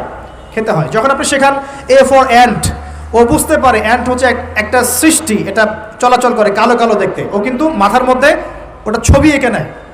তো এটা নাম মানে শুধু নাম না, জ্ঞান। আল্লাহ পাক আদম আলাইহিস সালামকে সমস্ত জ্ঞান শিক্ষা দিলেন। আল্লামাল ইনসান মা লাম ইয়ালাম, আল্লাহ বলছেন আমি মানুষকে সেই জ্ঞান শিক্ষা দিয়েছি যা মানুষ জানতো না। মানে আমরা সৃষ্টিগতভাবে জ্ঞানী ছিলাম না, আল্লাহ পাক জ্ঞান শিক্ষা দিয়েছেন। কোন জ্ঞান শিক্ষা দিয়েছেন? যে জ্ঞান ফেরেশতাদেরও ছিল না। বলেন সুবহানাল্লাহ। আল্লাহ পাক জ্ঞান শিক্ষা দিয়ে ফেরেশতাদের সামনে নিয়ে গিয়ে বলছেন, তোমরা এই নামগুলো বলো দেখি। ফেরেশতারা বলছেন, লা ইলমা লানা ইল্লা মা আল্লামতানা। আল্লাহ, আমাদের তো সেই জ্ঞান নাই, যা আপনি শিখিয়েছেন অতটুকুই জানি, এর বেশি জানি না। এবার আল্লাহ পাক বলছেন, ইয়া আদম আম্বিহুম বিআসমাইহিম, আদম তুমি সব নাম বলে দাও দেখি। আদম আলাইহিস সালাম সমস্ত নাম ধর করে সব বলে দিলেন। আমাদের পিতা জ্ঞানী ছিলেন না ছিলেন না? আল্লাহ পাক নিজে তাকে জ্ঞান শিক্ষা দিয়েছে। আর আমরা বলছি মানুষ আস্তাগফিরুল্লাহ অন্য প্রাণী থেকে আসছে। সুবহানাল্লাহ, কত অদূরদর্শী মানুষেরা, কত সুদূর প্রসারী একটা কুফরি মতবাদ। এবার আল্লাহ পাক আদম আলাইহিস সালামকে বলছেন, তুমি নাম বলে দাও। তিনি সব নাম বলে দিলেন। এবার গিয়ে আল্লাহ পাক ফেরেশতাদেরকে বলছেন, এবার তোমরা একটা কাজ করো। ইয কুলনা লিল মালাইকাতি ইসজুদু লি আদম, তখন আল্লাহ পাক বলছেন যে আমি ফেরেশতাদেরকে বললাম তোমরা সবাই এখন আদমকে সিজদা করো। বলেন সুবহানাল্লাহ। কত সম্মান আমাদের পিতার। মহাবিশ্বে ফেরেশতাদের সামনে আল্লাহ পাক তাকে সিজদা করালেন ফেরেশতাদেরকে দিয়ে। ফাসাজাদু, সবাই সিজদা করলো, ইল্লা ইবলিস। কে সিজদা করলো না? ইবলিস। এখানে একটা বিষয় মনে রাখেন, আমাদের পিতাকে কিসের কারণে সম্মানিত করা হয়েছে? শারীরিক গঠন, চেহারার সৌন্দর্য, টাকা পয়সা, রিজিক, কোনটার কারণে? এইটাই মনে রাখবেন। মুসলিম উম্মাহ যদি আজকে সারা বিশ্বের নেতৃত্ব দিতে চায়, সবাইকে জ্ঞানী হতে হবে, জ্ঞানের বিপ্লব ঘটাতে হবে। বলেন সুবহানাল্লাহ, বলেন আমিন। এই জ্ঞানের বিপ্লব ঘটাতে পারলে ইনশাআল্লাহ মুসলিম উম্মাহ আবার সেই জায়গায় যাবে যেখান থেকে আমরা এসেছি। জ্ঞান ছাড়া আমরা কিচ্ছু করতে পারবো না। আর এই জ্ঞান মানে শুধু একমুখী শিক্ষা নয়, জেনারেল শিক্ষা, ইসলামিক শিক্ষা, এই দুইটাকে হারমোনিয়াসলি কম্বাইন্ড করতে হবে, করে এমন জ্ঞান অর্জন করতে হবে যেই জ্ঞান দিয়ে বিশ্বকে আমরা চ্যালেঞ্জ করতে পারি। এটাই এই বিশ্বের সবচেয়ে বড় চ্যালেঞ্জ এখন। মুসলিমদের সবচেয়ে বড় চ্যালেঞ্জ এখন এটাই, ইসলামিক শিক্ষা এবং জেনারেল শিক্ষাকে একত্রিত করে এমন প্রজন্ম তৈরি করা যে প্রজন্ম আগামী দিনে উম্মাকে নেতৃত্ব দেবে ইনশাআল্লাহ। এই একটা কাজ যদি কেউ করে যেতে পারে, আল্লাহ পাক তৌফিক দেখ। আমরা দোয়া করি আল্লাহ পাক এমন নেতা আমাদের উপরে নিয়ে আসুক যারা এরকম প্রজেক্ট লঞ্চ করতে পারে। বলেন আমিন। দোয়া করতে কোনো সমস্যা? অথবা যদি কেউ হাল না ধরে, আল্লাহ পাক যেন এমন কিছু মানুষ তৈরি করে দেন যারা এই জ্ঞানতাত্ত্বিক বিপ্লব নিয়ে কাজ করবে ইনশাআল্লাহ। এটা সবচেয়ে ইম্পর্টেন্ট কাজ এখন। না হলে আজকে থেকে 20-30 বছর পরে এই প্রজন্মকে আপনি আর খুঁজে পাবেন না। দেখবেন এমন প্রজন্ম চলে আসছে যারা বলবে আল্লাহর সাথে আমাদের কোনো সম্পর্ক নাই, নামাজ পড়বে না, রোজা রাখবে না, যাকাত দিবে না, আল্লাহকে চিনবে না। দেখে নিয়েন, আমরা দোয়া করি এমনটা না হোক, কিন্তু যদি আমরা হাল ছেড়ে দিই এখন, এমনটাই হবে সামনে। এটা খিদিরের দৃষ্টিভঙ্গি দিয়ে আপনাদেরকে বললাম, জ্ঞানতাত্ত্বিক রেভলিউশন দরকার। যদি কেউ কোনো উদ্যোগ না গ্রহণ করে, অ্যাটলিস্ট বাসায় পারিবারিকভাবে হলেও আপনাকে শেখাতে হবে সন্তানকে, কোনো অপশন নাই। এবার ফাসাজাদু, সবাই সিজদা করেছে, ইল্লা ইবলিস, ইবলিস করে নাই। কেন করছে না? ইবলিসের সমস্যাটা কি? ইবলিসকে আল্লাহ পাক জিজ্ঞাসা করছেন, মা মানাআকা আল্লা তাসজুদা ইযা আমারতুক, আমি তোমাকে আদেশ করলাম আদমকে সিজদা করতে, কে তোমাকে নিষেধ করলো সিজদা করতে? ইবলিস বলছে, বেশি চালাক, বেশি বোঝে যারা, অতিরিক্ত বুদ্ধিজীবী। ইবলিস ছিল বেশি বুদ্ধিজীবী। ইবলিস ছিল কি? অতিরিক্ত মাত্রার বুদ্ধিজীবী। আছেন আমাদের সমাজে এরকম কিছু মানুষ। ও বলছে, খালাকতানি মিন নার, আমাকে সৃষ্টি করেছেন আগুন দিয়ে। আগুন তো সুপিরিয়র মাটির চাইতে। ও খালাকতাহু মিন তিন, আর আপনি এই আদমকে সৃষ্টি করেছেন মাটি থেকে, কাদা মাটি দিয়ে। আমি কেন আদমকে সিজদা করতে যাব? যুক্তি, অতি যুক্তিবাদী, অতি বুদ্ধি। আল্লাহ পাক বলছেন, ফাখরুজ মিনহা ফাইন্নাকা রাজিম, এখান থেকে বের হয়ে যাও, তুমি অভিশপ্ত। ফাইন্না আলাইকা লা'নাতা ইলা ইয়াউমিদ্দিন, আমার আদেশ লঙ্ঘন করার কারণে কিয়ামত পর্যন্ত তোমার উপর লানত, অভিশাপ বর্ষিত। আল্লাহ পাক তাড়িয়ে দিলেন, একদম থ্রোন অ্যাওয়ে। আমরা বলি না আউযু বিল্লাহি মিনাশ শাইতানির রাজিম, রাজিম শব্দের মানে হচ্ছে বিতাড়িত, থ্রোন অ্যাওয়ে, কার্সড, যাকে অভিশাপ করা হয়েছে। এবার ভালো করে শোনেন প্রিয় ভাইরা, ইবলিসের এই স্টেটমেন্টগুলো শোনেন। এবার ইবলিস বলছে, রব্বি আনজিরনি ইলা ইয়াউমি ইউবআসুন। এই স্টেটমেন্টটা ভালো করে শোনেন। ইবলিস বলছে, রব্বি, হে আমার রব। ইবলিস বলছে, রব্বি, হে আমার রব। ইবলিস বলছে, রব্বি, হে আমার রব, আমাকে অবকাশ দিন। আনজিরনি, আমাকে অবকাশ দিন। ইলা ইয়াউমি ইউবআসুন, কিয়ামত দিবস পর্যন্ত। ইবলিস আল্লাহকে বিশ্বাস করে কি করে না? ইবলিস আস্তিক না নাস্তিক? বলেন। ইবলিস বলছে, রব্বি, রব্বি মানে কি? হে আমার রব, রব্বি মানে রব না, রব্বি মানে আমার রব, রব্বুন মানে রব, রব্বুহু তার রব, রব্বুহুম তাদের রব, রব্বুকা মানে তোমার রব, রব্বুকুম মানে তোমাদের রব, রব্বি মানে কি আমার রব, রব্বুনা আমাদের রব। এটা গ্রামার, বুঝতে পারছেন? ইবলিস বলছে রব্বি মানে কি, হে আমার রব, আনজিরনি আমাকে অবকাশ দিন, ইলা ইয়াউমি ইউবআসুন কিয়ামত দিবস পর্যন্ত। ইবলিস আস্তিক না নাস্তিক? তাহলে এখন বলেন তো, আমরা যারা দুনিয়াতে আল্লাহকে অস্বীকার করছি তারা ইবলিসের চেয়ে বড় না ছোট? দলিল দিলাম তো নাকি এমনি এমনি বললাম? আচ্ছা, আল্লাহ পাক বলছেন যাও, ফাইন্নাকা মিনাল মুনজারিন, তোমাকে অবকাশ দেয়া হলো, কারণ কিয়ামত পর্যন্ত সময় আল্লাহর কাছে খুব বেশি কিছু না, একদিনেরও কম, অল্প সময়, একটা সকাল একটা সন্ধ্যার মতো। ঠিক আছে, দিলাম, যাও। এবার ইবলিস চ্যালেঞ্জ করছে। এই চ্যালেঞ্জটা আমাদের সবাইকে মনে রাখতে হবে, সারা জীবন ইবলিসের এই স্টেটমেন্টটা মনে রাখতে হবে। সেটা কি? ইবলিস বলছে ফাবিমা আগওয়াইতানি, সূরা আরাফ পড়ে দেখবেন। ইবলিস বলছে ফাবিমা আগওয়াইতানি, আপনি যে আদমের কারণে আমাকে আজকে বের করে দিলেন জান্নাত থেকে, লাআকুদান্না লাহুম সিরাতাকাল মুস্তাকিম, আমি সেই আদমের সরল পথে ওত পেতে বসে থাকবো, চুপটি ঘাপটি মেরে বসে থাকবো, ঘাপটি মেরে ওর জন্য বসে থাকবো। আর সুম্মা লাতিয়ান্না মিন বাইনি আইদিহিম, আমি অবশ্যই তার সামন থেকে আসবো। সুম্মা লাতিয়ান্নাহুম মিন বাইনি আইদিহিম, আমি আদম সন্তানদের সামন থেকে আসবো, সামন থেকে মানে সরাসরি ওয়াসওয়াসা দিব।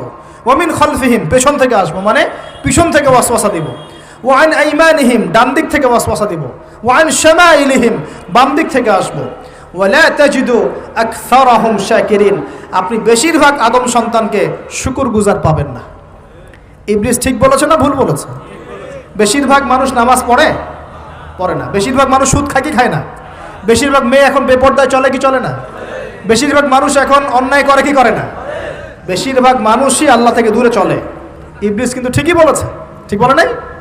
আচ্ছা, আল্লাহ পাক বলছেন ঠিক আছে যাও, তোমার চ্যালেঞ্জ তোমার জায়গায়, তবে আমার বান্দারা যদি সারা জীবনও অন্যায় করার পরে একবার, যদি খালি একটা বার মন থেকে তাওবাতান নাসুহা মানে প্রকৃত তওবা করে, খালেস তওবা করে, আল্লাহর কাছে ফিরে আসে, বলে আস্তাগফিরুল্লাহ, আল্লাহ আমাকে মাফ করে দাও, রব্বিগফির ওয়ারহাম, আল্লাহ মাফ করো, ক্ষমা করো, আস্তাগফিরুল্লাহাল্লাযী লা ইলাহা ইল্লা হুয়াল হাইয়ুল কাইয়্যুম ওয়া আতুবু ইলাইহি, বা আমার কাছে একটা বার যদি মাফ চায়, ক্ষমা চায়, তার সারা জীবনের গুনাহ আমি মাফ করে দেব ইনশাআল্লাহ।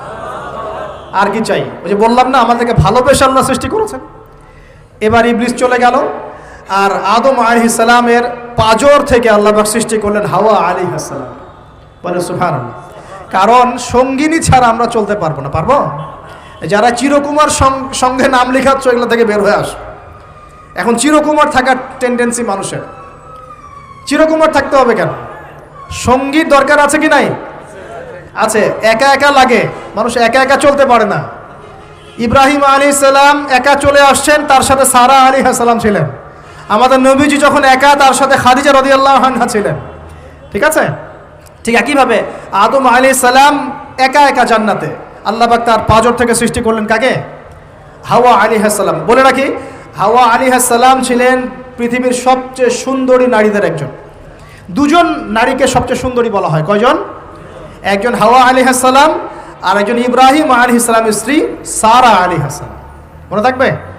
এখানে মনে রাখবেন, নিজে যদি পবিত্র থাকেন, নিজের চরিত্রকে পবিত্র রাখেন, ইনশাআল্লাহ আপনি সব দিক থেকে ভালো একজন মেয়ে পাবেন ইনশাআল্লাহ।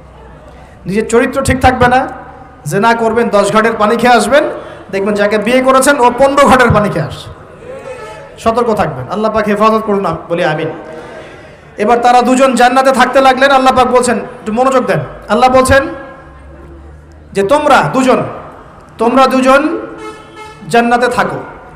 ফাকুলা মিনহা রাগাদান হাইসু শি'তুমা, জান্নাতে যা ইচ্ছা তোমরা খাও, কোনো সমস্যা নেই, থাকো খাও। ওয়ালা তাকরাবা হাদিহি শাজারা, কিন্তু একটা আদেশ করছি তোমাদেরকে, এই যে গাছটা দেখছো, এই গাছের কাছেও যাবে না। শব্দগুলো বোঝার চেষ্টা করেন। আল্লাহ পাক বলছেন না যে গাছের ফল খাবে না, আল্লাহ পাক বলছেন গাছের কাছেও যাবে না। ঠিক যেমন আল্লাহ বলছেন ওয়ালা তাকরাবু আমওয়ালাল ইয়াতীম, এতিমের মালের কাছেও যাবে না। আল্লাহ বলছেন না এতিমের মাল খেও না। আল্লাহ বলছেন ওয়ালা তাকরাবু জিনা, জেনার কাছেও যেও না। আল্লাহ কিন্তু বলছেন না জেনা করো না। ঠিক একই ভাষায় আল্লাহ পাক বলছেন ওয়ালা তাকরাবা হাদিহি শাজারা, তোমরা দুজন এই গাছের কাছেও যাবে না।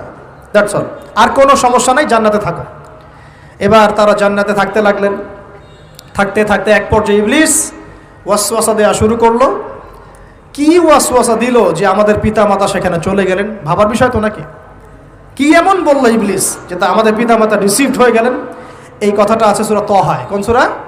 সূরা তহা পড়ে দেখবেন। আল্লাহ পাক বলছেন ইবলিস আমাদের পিতাকে বোঝাচ্ছে, বলছে ইয়া আদম, হে আদম, হাল আদুল্লুকা, আমি কি তোমাকে জানিয়ে দিব, আমি কি তোমাকে জানিয়ে দিব, খবর দিব, আলা শাজারাতিল খুলদি ওয়া মুলকিন লা ইয়াবলা, এমন একটা গাছের কথা কি জানিয়ে দিব যেই গাছের কাছে গেলে বা তার ফল খেলে তুমি দুটো জিনিস পাবে, চিরস্থায়িত্ব পাবে, কোনোদিন মরবে না, আর বিশাল ক্ষমতার মালিক হবে।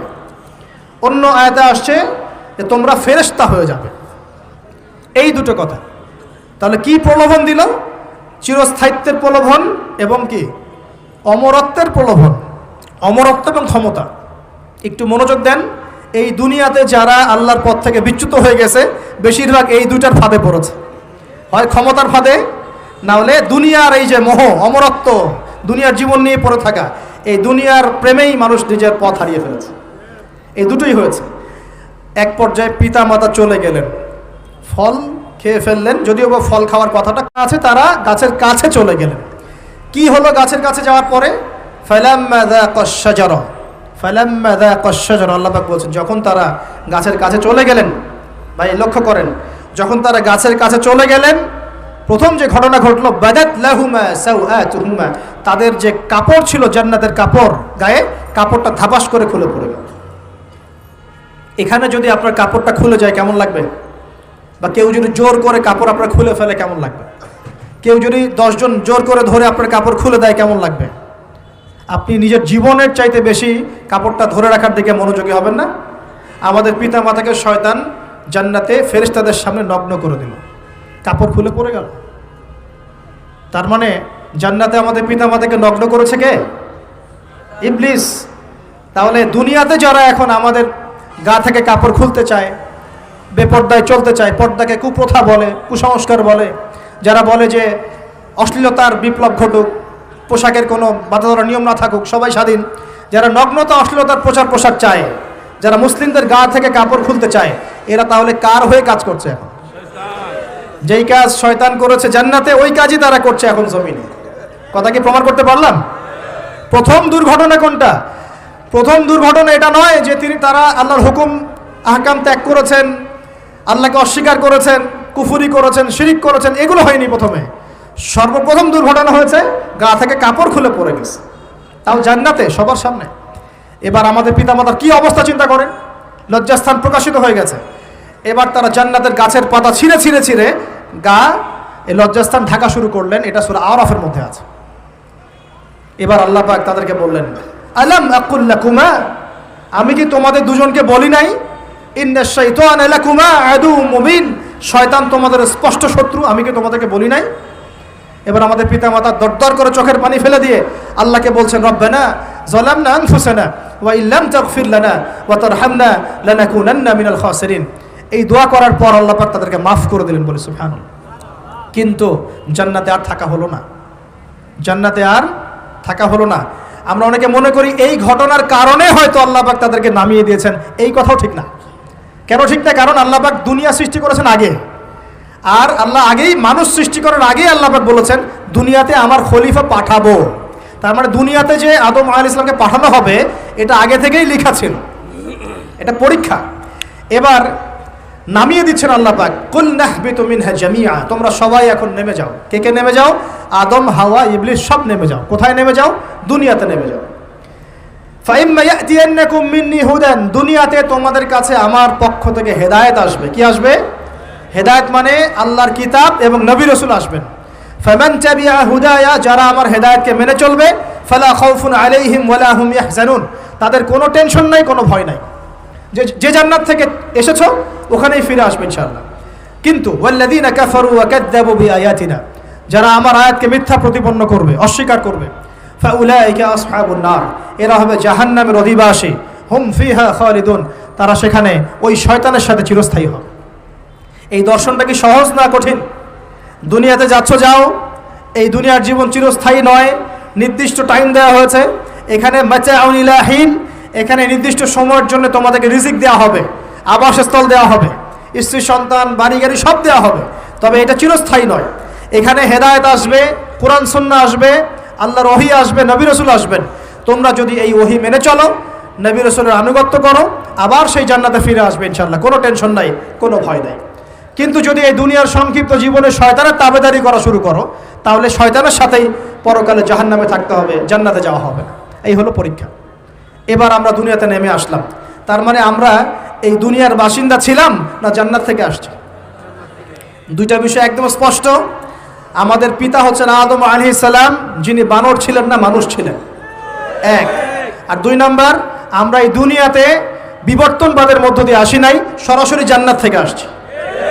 আল্লাহ পাক আদম আলাইহিস সালামকে জান্নাত থেকে দুনিয়াতে পাঠিয়েছে, জান্নাত থেকে সরাসরি দুনিয়াতে পাঠিয়েছে। এবার আমি কনসেপ্টে চলে আসি। এই যে পৃথিবীতে নেমে আসলাম, তাহলে আমরা কোত্থেকে আসছি ভাই? আমরা কি পৃথিবীর অধিবাসী ছিলাম? আমরা জান্নাতে ছিলাম, ওখান থেকে আল্লাহ পাক পাঠিয়েছে। এবার পৃথিবীতে এসে আদম আলাইহিস সালামের যুগে খুব একটা দুর্ঘটনা ঘটে নাই, একটা ঘটেছে। কয়টা? একটা। ভাই হাবিলের কুরবানি কবুল হয়, কাবিলের অন্তর্দাহ হয়, জ্বালা হয়। কেন হাবিলেরটা কবুল হবে, কাবিলের কেন হচ্ছে না? এই হিংসার বশবর্তী হয়ে কাবিল হাবিলকে হত্যা করে ফেলল। হত্যা করে লাশটা দাফন করার পদ্ধতিও তার জানা ছিল না। আল্লাহ কাককে পাঠালেন, কাককে দেখে সে শিখল। প্রথম দুর্ঘটনা হচ্ছে হাবিল কাবিলের দুর্ঘটনা। বলে রাখি, আজকেও নিজের ভাইয়ের বেশে বহু কাবিল মুসলিম সমাজের মধ্যে ঘুরে বেড়ায়। নিজের ভাইয়ের লেবাসে, পোশাকে, সুরতেই বহু কাবিল এখনও কিন্তু মুসলিম সমাজে ঘুরে বেড়ায়। তো আমরা কাবিলদেরকে কাবিলের পরিণতি সম্পর্কে সচেতন করতে চাই। হাবিল বলেছিল, তুমি যদি আমাকে মারতে আসো, আমি তোমাকে মারার জন্য হাত বাড়াবো না। হাবিল জান্নাতে যাবে আর কাবিল জাহান্নামে যাবে। কেন কাবিল জাহান্নামে যাবে? নবীজি বলেছেন, পৃথিবীর প্রথম হত্যাকাণ্ড সংগঠিত করেছে কাবিল। এ কারণে পৃথিবীতে যত খুন হবে, সমস্ত খুনের পাপের একটা অংশ কাবিলের আমল নামায় যোগ করা হবে। বলেন নাউজুবিল্লাহ। একটা কথা মনে রাখবেন, সদকায়ে জারিয়া যেমন আছে, গুনাহে জারিয়াও আছে। একটা মদের দোকান দিয়েছেন, যত মানুষ মদ খাচ্ছে, সমস্ত গুনার একটা অংশ আপনার কাঁধে আসছে। সিনেমা হল করেছেন, মানুষ সারাদিন নেকড়া ছবি দেখে, নগ্ন ছবি দেখে, যত মানুষ এখানে পাপ করবে, সমস্ত পাপের একটা অংশ আপনার কাঁধে যাবে। আবার একটা মাদ্রাসা করেছেন, যত মানুষ এখানে দ্বীনি ইলম শিখবে, এই নেকির একটা অংশ আপনি পাবেন ইনশাআল্লাহ। মরে গেলেও কবরে পাবেন ইনশাআল্লাহ। আল্লাহ পাক আমাদের সবাইকে সদকায়ে জারিয়া করার তৌফিক দেন, গুনাহে জারিয়া থেকে বাঁচিয়ে রাখুন। খুব খেয়াল রাখবেন, আল্লাহ পাক আমাদের হেফাজত করুন, বলি আমিন। এবার ওই যুগ শেষ, নূহ আলাইহিস সালামের যুগ। এই যুগে আল্লাহর একই সুন্নত। নূহ আলাইহিস সালাম 950 বছর দাওয়াত দিলেন, 40টা বা 80টা পরিবার ইসলাম কবুল করেছে, বাকিরা করে নাই। যারা করে নাই আল্লাহ পাক তাদেরকে ডুবিয়ে মারলেন, যারা করেছে আল্লাহ পাক উদ্ধার করলেন। সোজা কথা। আজকে সারা পৃথিবীতে যত মানুষ আমরা বেঁচে আছি না, আমরা কোনো না কোনোভাবে ওই 80 পরিবারের সদস্য। আমরা ভাই ভাই, বা আমরা ওই ফ্যামিলি, 80 ফ্যামিলির অন্তর্ভুক্ত। কীরকম করে? নূহ আলাইহিস সালামের 4 সন্তান ছিল। কয় সন্তান? এক সন্তানের নাম হচ্ছে হাম। কি নাম? হাম। হাম ছিল একটু কালো বর্ণের। হামকে দিয়ে আফ্রিকার কন্টিনেন্টে যত মানুষ দেখছেন, ব্ল্যাক স্কিনের, কালো স্কিন, এরা সবাই হামের বংশধর। মজা না বিষয়টা? মানুষের অস্তিত্ব পৃথিবীতে, ইতিহাস, এগুলো খুব ইন্টারেস্টিং টপিক। ইতিহাস পড়তে থাকলে আপনি ডুবে যাবেন। কত কিছু বিশ্বে হয়েছে আর কত কিছু হবে সামনে, সুবহানাল্লাহ। তখন আপনার অস্তিত্ব জানান দিবে যে আমি কত ক্ষুদ্র, মহাবিশ্ব কত বড়, আল্লাহ কত বড়, কত সময় চলে গেছে আর আমি এই সময় কি করছি। এক ভাইয়ের নাম শাম। এই শামকে কেন্দ্র করে এই আরবের যে মানুষগুলো আছে, আরব, অ্যারাবিয়ান, এরা শামের বংশধর। আরেক ভাইয়ের নাম ইয়াফাস। কি নাম? ইয়াফাস। ইয়াফাসের বংশধর হচ্ছে পশ্চিমারা, মানে রোমক যারা, তারা। আরেক ভাইয়ের নাম ছিল কেনান। কি নাম? কেনান। ইমান নিয়ে আসে নাই, ওই যে প্লাবনে ডুবে মরে গেছে। মরে যাওয়ার পরে আদম আলাইহিস সালাম বলেছিল, আল্লাহ আমার পরিবারের অন্তর্ভুক্তকে মাফ করে দাও। আল্লাহ বলেছেন, লাইসা মিন আহলিক, সে তোমার পরিবারের কেউ না। নবীর সন্তান হয়েও, নবীর সন্তান হওয়ার পরেও ইমান না আনার কারণে সে জাহান্নামে গেছে। আর আমরা আর কি এমন মানুষ, অমুক আলেমের সন্তান, অমুক বক্তার সন্তান, হ্যাঁ, অমুক পীরের নবাবজাদা, অমুক তমুক, এইসব বড়াই করে লাভ নাই। আমল, আকীদা, ঈমান যদি ঠিক না থাকে, আমাদের বংশ পরিচয় আমাদেরকে বাঁচাতে পারবে, আমাদের দেশ জাতীয়তাবাদ বর্ণ বাঁচাতে পারবে না। যার যার কবরে তাকে তাকে যেতে হবে। নিজের আমল নিয়ে ফিকির করেন, নিজের কবর নিয়ে ফিকির করেন, অন্যের দিকে চোখ দেওয়া বন্ধ করেন, আগে নিজের কবরের ফিকির করেন। আল্লাহ পাক সবাইকে তৌফিক এনায়েত করুন বলিয়া। যারা বুদ্ধিমান তারা নিজেকে নিয়ে ব্যস্ত থাকে, যারা যারা অহংকারী উদ্ধত এরা মানুষের পিছনে পড়ে থাকে। আল্লাহ পাক আমরা সবাইকে নিজের চেহারা আয়নায় দেখার তৌফিক দান করুন। আমিন। প্রিয় ভাইরা, নূহ আলাইহিস সালামের যুগ চলে গেল, 950 বছর দাওয়াত দেওয়ার পরে এই পরিণতি হয়েছে। এরপরে আসছে ইব্রাহিম আলাইহিস সালামের সময়। আল্লাহ পাক তাকে উদ্ধার করেছেন, অগ্নি পরীক্ষা থেকে বাঁচিয়েছেন, নমরুদকে আল্লাহ পাক ধ্বংস করেছেন। আল্লাহ পাক এরপরে এনেছেন আদ জাতির হুদ আলাইহিস সালাম এবং তার অনুসারীদেরকে আল্লাহ পাক বাঁচিয়েছেন, বাকিদেরকে ধ্বংস করে দিয়েছেন ঝড় দিয়ে, বায়ু প্রবাহ দিয়ে। সামুদ জাতি এসেছে, সামুদ জাতিকে আল্লাহ পাক ধ্বংস করেছেন বজ্রপাত দিয়ে, বিদ্যুৎ দিয়ে। আর সালেহ আলাইহিস সালাম এবং তার অনুসারীদেরকে বাঁচিয়ে দিয়েছেন। ফেরাউনের যুগ এসেছে, আল্লাহ পাক মূসা আলাইহিস সালাম এবং বনু ইসরাইলকে বাঁচিয়েছেন, ফেরাউনকে ডুবিয়ে মেরেছেন লোহিত সাগরে। ঈসা আলাইহিস সালামের যুগ আসছে, একই সুন্নত। ঈসা আলাইহিস সালামকে আল্লাহ পাক শুধু রক্ষাই করেন নাই, নিজের কাছে উঠিয়ে নিয়েছেন। সুবহানাল্লাহ। তিনি আবারও আসবেন পৃথিবীতে ইনশাআল্লাহ, এটা সামনে অপেক্ষা করছে। এবং নবী সাল্লাল্লাহু আলাইহি ওয়াসাল্লামের যুগে আবু জাহেল, আবু লাহাব বা সাহেবাদেরকে আল্লাহ পাক ধ্বংস করেছেন, আল্লাহর নবী এবং সাহাবীদেরকে আল্লাহ পাক সম্মানিত করেছেন। আপনি কি পুরো হিস্ট্রির মধ্যে একটা সুন্নত দেখতে পাচ্ছেন, কমন সুন্নত? কি সুন্নত? প্রত্যেক যুগে যুগে যারাই আল্লাহর ওই যে বিধান মেনে চলেছে, সমকালীন নবী রাসূলদের আনুগত্য করেছে, আল্লাহ পাকের আনুগত্য করেছে, আল্লাহ পাক তাদেরকে উদ্ধার করেছেন দুনিয়াতেও পরকালে। প্রত্যেক যুগে যুগে যারাই আল্লাহকে মানে নাই, রাসূলকে মানে নাই, আল্লাহর আসমানি কিতাবকে মানে নাই, বিরুদ্ধাচরণ করেছে, কুফরি করেছে, শিরক করেছে, আল্লাহ পাক সবাইকে ধ্বংস করে দিয়েছেন, কারো কোনো পরোয়া করে না। এই সিলসিলা আজও অব্যাহত আছে, আগামীতেও থাকবে ইনশাআল্লাহ। এখন আমরা যারা এখন বেঁচে আছি, আমরা নবী সাল্লাল্লাহু আলাইহি ওয়াসাল্লামের ইন্তেকালের প্রায় 1450 বছর পরের মানুষ। আল্লাহর নবী এসেছেন এমন সমাজে, যে সমাজে শিরকের পাপ চলছে, সুদের পাপ চলছে, দুর্নীতি চলছে, আপনার কন্যা সন্তানকে জীবিত হত্যা করা হচ্ছে, আপনার মাদকদ্রব্যের সয়লাভ চলছে, মেয়েদের অধিকার দেওয়া হচ্ছে না, হ্যাঁ, গোত্রীয় হানাহানি চলছে। ওই সমাজটাকে তিনি 23 বছরের মধ্যে পাল্টে ফেললেন। কত বছর? 23 বছর। কিভাবে পাল্টালেন? উত্তর, তিনি প্রথমে জ্ঞানের চর্চা করেছেন। কিসের চর্চা?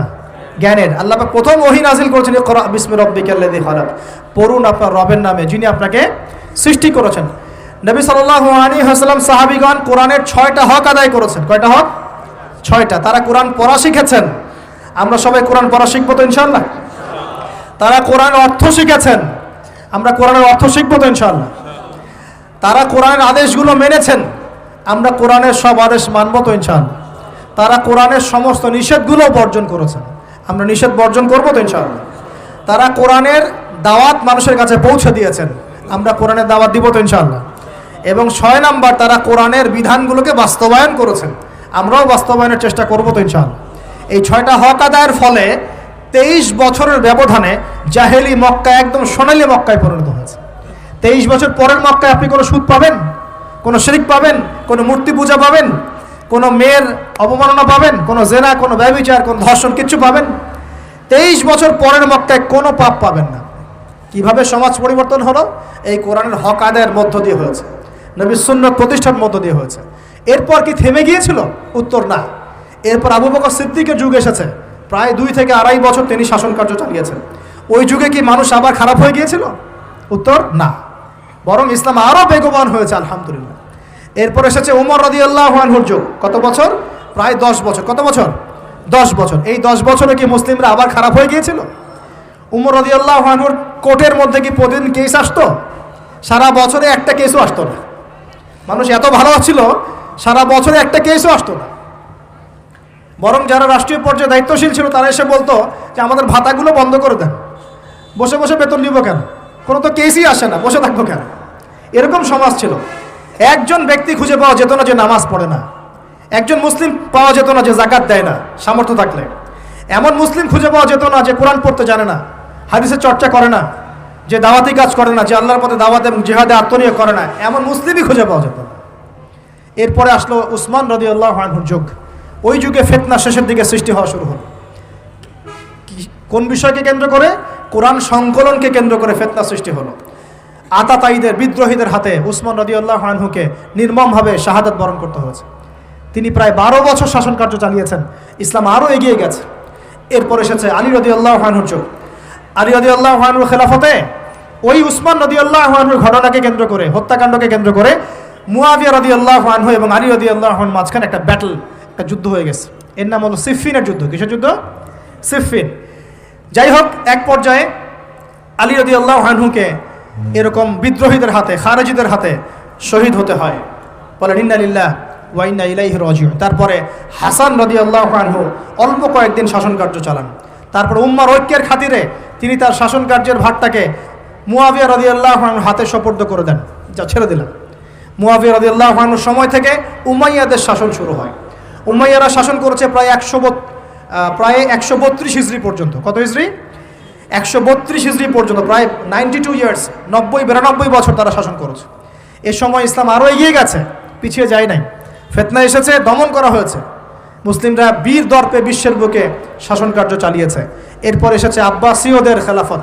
জাব নদীর যুদ্ধে উমাইয়াদের পরাজয়ের পরে আব্বাসীয়রা ক্ষমতায় আসে। তারাও ইসলামকে এগিয়ে নেওয়ার চেষ্টা করছিল, ইসলাম এগিয়ে যাচ্ছিল, জ্ঞান বিজ্ঞানের প্রসার হচ্ছিল। আলহামদুলিল্লাহ, ইসলাম পিছিয়ে যায় নাই, মুসলিমরা পিছিয়ে যায় নাই। সারা বিশ্বে দাপটের সাথে আমরা চলেছি। তারপর আস্তে আস্তে ওই আব্বাসীয়দের পতন শুরু হলো। কাদের হাতে? এই তাতারিদের হাতে, মঙ্গোলিয়ানদের হাতে। মাত্র 40 দিনের ব্যবধানে পুরো বাগদাদের মধ্যে প্রায় 20 থেকে 25 লক্ষ মানুষকে হত্যা করা হয়েছে। বাইতুল হিকমা ধ্বংস করে দেওয়া হয়েছে, লাইব্রেরি ধ্বংস করে দেওয়া হয়েছে, বইপত্রকে নদীতে ফেলে দেওয়া হয়েছে। মঙ্গোলিয়ানদের নাম শোনেন নাই? হালাকু খান নাম শুনেছেন? চেঙ্গিস খান, হালাকু খান নাম শোনেন নাই? ওদের হাতে মুসলিমদের ব্যাপক দমন পীড়ন সহ্য করতে হয়েছে। এভাবে যুগে যুগে তারপর ক্রুসেডাররা আসছে। ক্রুসেড 1টা 2টা 3টা ক্রুসেড হচ্ছে। আস্তে আস্তে উসমানীয়দের রাইজিং হয়েছে, ফাতেমি খেলাফত এসেছে, মামলুকদের শাসন এসেছে, এদিকে মোগলরা শাসন করেছে, কর্ডোভার দিকে আব্দুর রহমান তারা শাসন করেছে। মানে এক কথায় সারা বিশ্বে মুসলিম শাসন ছিল। অটোমান এম্পায়ার 1923 এই সময়ের দিকে, 1914 থেকে 1923 এই সময় পর্যন্ত অটোমান এম্পায়াররাই বিশ্বে ছিল। তারপর প্রথম বিশ্বযুদ্ধে যখন তারা রাশিয়ার পক্ষ নেয়, এরপরে ব্রিটেন যখন জয়লাভ করে, এই সময় থেকে মুসলিমদের ডমিনেটেড হওয়ার সময়টা শুরু হয়েছে। তারপরে মুসলিমরা আস্তে আস্তে রাষ্ট্র ভাগ করে ফেলেছে। প্রত্যেক রাষ্ট্র টুকরা টুকরা হয়ে গেছে, ইউনিটি নষ্ট হয়ে গেছে, রাষ্ট্রের ভিতরে বিভিন্ন ফাসাদ তৈরি করে দেওয়া হয়েছে, মুসলিমদের ঐক্য ভেঙে গেছে, ইকোনমি দুর্বল হচ্ছে। সব মিলিয়ে আজকে মুসলিমদের আজকে এই অবস্থা হচ্ছে। আমাদের এখন যুবকরা চিনে না আল্লাহকে, নামাজ পড়তে মানুষ খুঁজে পাওয়া যাচ্ছে না, যাকাত দেওয়ার মানুষ পাওয়া যায় না। রমজান মাসে পার্ট টাইম রোজা রাখে, পার্ট টাইম তারাবি পড়ে, পার্ট টাইম জুমায় আসে, পার্ট টাইম ঈদে নামাজ পড়ে। প্রজন্ম আস্তে আস্তে এই জায়গায় চলে আসছে। আল্লাহকে চিনে না, রাসূলকে চিনে না, ইসলামের হিস্ট্রি জানে না, আমাদের শেকড় জানে না। এমনি এমনি হয়নি, লাস্ট 100 বছরে এই জায়গায় আমরা আসছি। লাস্ট 100 বছরের হিস্ট্রি ভালো করে পড়ে দেখবেন, বলার সময় নাই এখানে। লাস্ট 100 বছরের হিস্ট্রি পড়ে দেখবেন, যে জায়গায় আমরা ছিলাম সেখান থেকে একদম তলানিতে নেমে চলে আসছি। এখন প্রশ্ন হচ্ছে, এই অবস্থায় কি চিরস্থায়ী থাকবো, নাকি এখান থেকে আমরা সামনে যাব? সামনে যে এমনি এমনি যাওয়া হবে না এটা নিশ্চিত। সামনে যাওয়ার জন্য কিছু কাজ এবং ক্রাইটেরিয়া মেনটেন করতে হবে।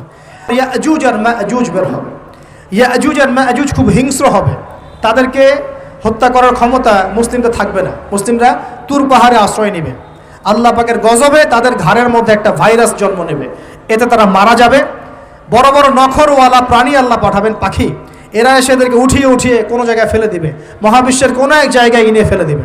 তারপর আল্লাহ পাক বৃষ্টি বর্ষণ করবেন, প্রচুর বৃষ্টি বর্ষিত হবে এবং বিশ্বের এই জমিনটা উর্বর হবে।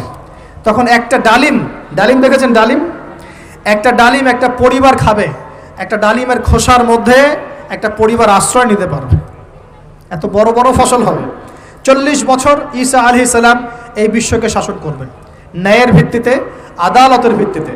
ঘাটে মহিষে এক ঘাটে পানি খাবে, বাঘে মহিষে এক ঘাটে পানি খাবে, কেউ কারোর উপর জুলুম করবে না। এরপর তার বিয়ে শাদী হবে, সন্তান হবে এবং তার ইন্তেকালও হবে স্বাভাবিকভাবে, এবং তাকে দাফন করা হবে নবী মুহাম্মদ সাল্লাল্লাহু আলাইহি ওয়াসাল্লামের কবরের পাশে, রওজার পাশে। এরপরে মানুষ আবার খারাপ হওয়া শুরু করবে, এতটা খারাপ হবে যে মানুষ রাস্তার মোড়ে মোড়ে জেনা ব্যভিচারে লিপ্ত হবে, না কুকুর শেয়ালের মতো। এই অবস্থায় পশ্চিম দিক থেকে সূর্য উঠবে এবং ব্যবসায়ী ব্যবসা করতে বসেছে, কাপড় খুলেছে, এই কাপড় গুটিয়ে নেওয়ার আগে কিয়ামত হয়ে যাবে। একজন ব্যক্তি পানির বোতল খুলেছে, পানি মুখে দেওয়ার আগেই কিয়ামত হয়ে যাবে। একজন ব্যক্তি বাসা থেকে বের হয়েছে, বাসায় ফেরত যাওয়ার আগে কিয়ামত হয়ে যাবে। উটকে পানি পান করানোর আগে কিয়ামত হয়ে যাবে। ওই সময় তওবার দরজা বন্ধ হয়ে যাবে। এই ইসরাফিল আলাইহিস সালাম সিংহায় ফুঁক দিয়ে দিবেন, মহাবিশ্ব ধ্বংস হয়ে যাবে। আল্লাহ পাক দ্বিতীয় ফুৎকারের মধ্য দিয়ে আবার সবাইকে উঠাবেন এবং এই দুনিয়ার জীবনে আমরা যে কাজগুলো করেছি এর হিসাব আমাদেরকে দিতে হবে। সেদিন যদি আমরা আল্লাহর কাছে প্রত্যেকটা কাজের হিসাব দিতে পারি, কোরআন সুন্নাহর উপর থাকতে পারি, আল্লাহর বিধিবিধান মেনে চলতে পারি, এই কারাগারের জীবনে আল্লাহর বিধান মেনে চলতে পারি, ইনশাআল্লাহ যেই জান্নাত থেকে আসছি আবার সেখানে ফিরে যাবো ইনশাআল্লাহ। আর যদি ওই দিন আমরা হিসাব দিতে ব্যর্থ হই, আল্লাহ না করুক, তাহলে ওই ইবলিসের সাথে তার অনুসারীদের সাথে আমাদের সবাইকে জাহান্নামে থাকতে হবে বলে নাউজুবিল্লাহ। এভাবে হিস্ট্রি শুরু হয়েছে, হিস্ট্রি শেষ হবে।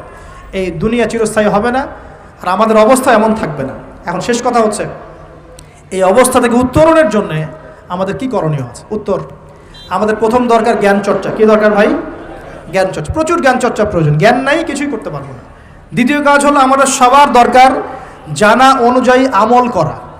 জানা অনুযায়ী আমল করা, যে যত বেশি জানি আমল করার চেষ্টা করি, আল্লাহ পাক তৌফিক দান করুন। এরপর দরকার আদর্শ পরিবার গড়ে তোলা। পারিবারিক আদর্শ সুন্দর হলে পরে সমাজটা সুন্দর হবে ইনশাআল্লাহ। আল্লাহ পাক আমাদের সবাইকে আদর্শ পরিবার গড়ার তৌফিক দান করুন। দিনদার মেয়েকে বিয়ে করবেন, দিনদার ছেলেকে বিয়ে করবেন, অল্পে তুষ্ট থাকবেন, পরিবারের বিষয়ে সবর করবেন এবং সন্ততিদেরকে মানুষ করে যাওয়ার চেষ্টা করবেন। এরপর দরকার আমাদের হালাল রিজিক।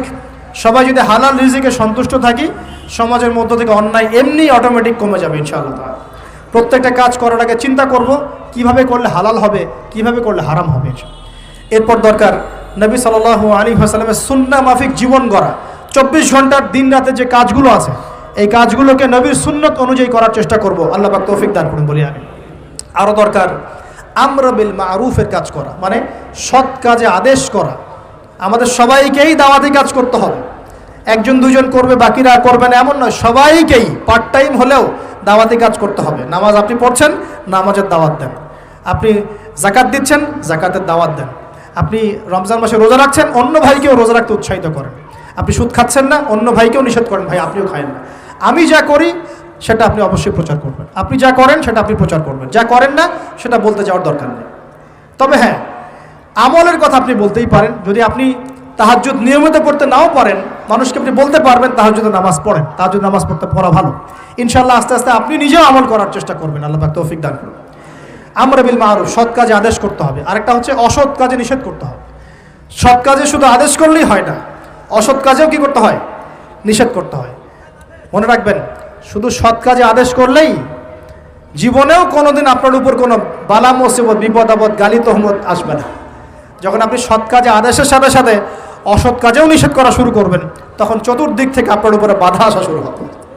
এটাই সুন্নত। তবে এটা নবীর সুন্নত। আল্লাহ পাক বলছেন, কুনতুম খায়রা উম্মাহ উখরিজাত লিন-নাস তা'মুরুনা বিল মা'রুফ ওয়া তানহাউনা আনিল মুনকার ওয়া তু'মিনুনা বিল্লাহ।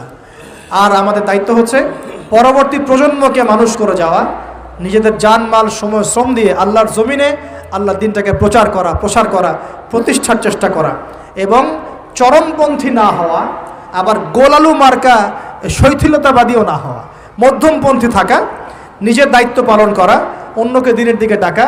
আমাদের ঊর্ধ্বতন কর্তৃপক্ষ যারা থাকবে সবার সামনে ইসলামটাকে যুগোপযোগীভাবে সত্য মিথ্যাকে স্পষ্ট করে দিয়ে উপস্থাপন করা। তারা যদি কবুল করে আলহামদুলিল্লাহ, যদি নাও করে তাদের দায়িত্ব তাদের, আমাদের দায়িত্ব আমাদের। That's all. আল্লাহ রাব্বুল আলামিন আমাদের সবাইকে কোরআন সুন্নাহ মাফিক জীবন করার তৌফিক দান করুন বলি আমিন। আমাদের সবাইকে আল্লাহ পাক পুরো ওয়ার্ল্ড হিস্ট্রি পড়ার তৌফিক দান করুন। কোরআনের জ্ঞানী হওয়ার তৌফিক দেন, এর অর্থ বোঝার তৌফিক দান করুন। নবীর সুন্নাহ মাফিক জীবন করার তৌফিক দান করুন। হালাল খাওয়ার তৌফিক দেন, আদর্শ পরিবার গড়ার তৌফিক দান করুন এবং দিন ইসলামকে বিজয়ী করার জন্য আমাদের জানমাল সময় শ্রম ব্যয় করে আল্লাহর পথে কাজ করার তৌফিক এনায়েত করুন। সকলেই বলে আমিন। أقول قولي هذا أستغفر الله لي ولكم ولسائر المسلمين بارك الله لنا ولكم بالآية الحكيم إنه تعالى جواد كريم بر رؤوف رحيم। আপনারা বসেন, ইনশাআল্লাহ একটা মুখতাসার দোয়া হবে ইনশাআল্লাহ।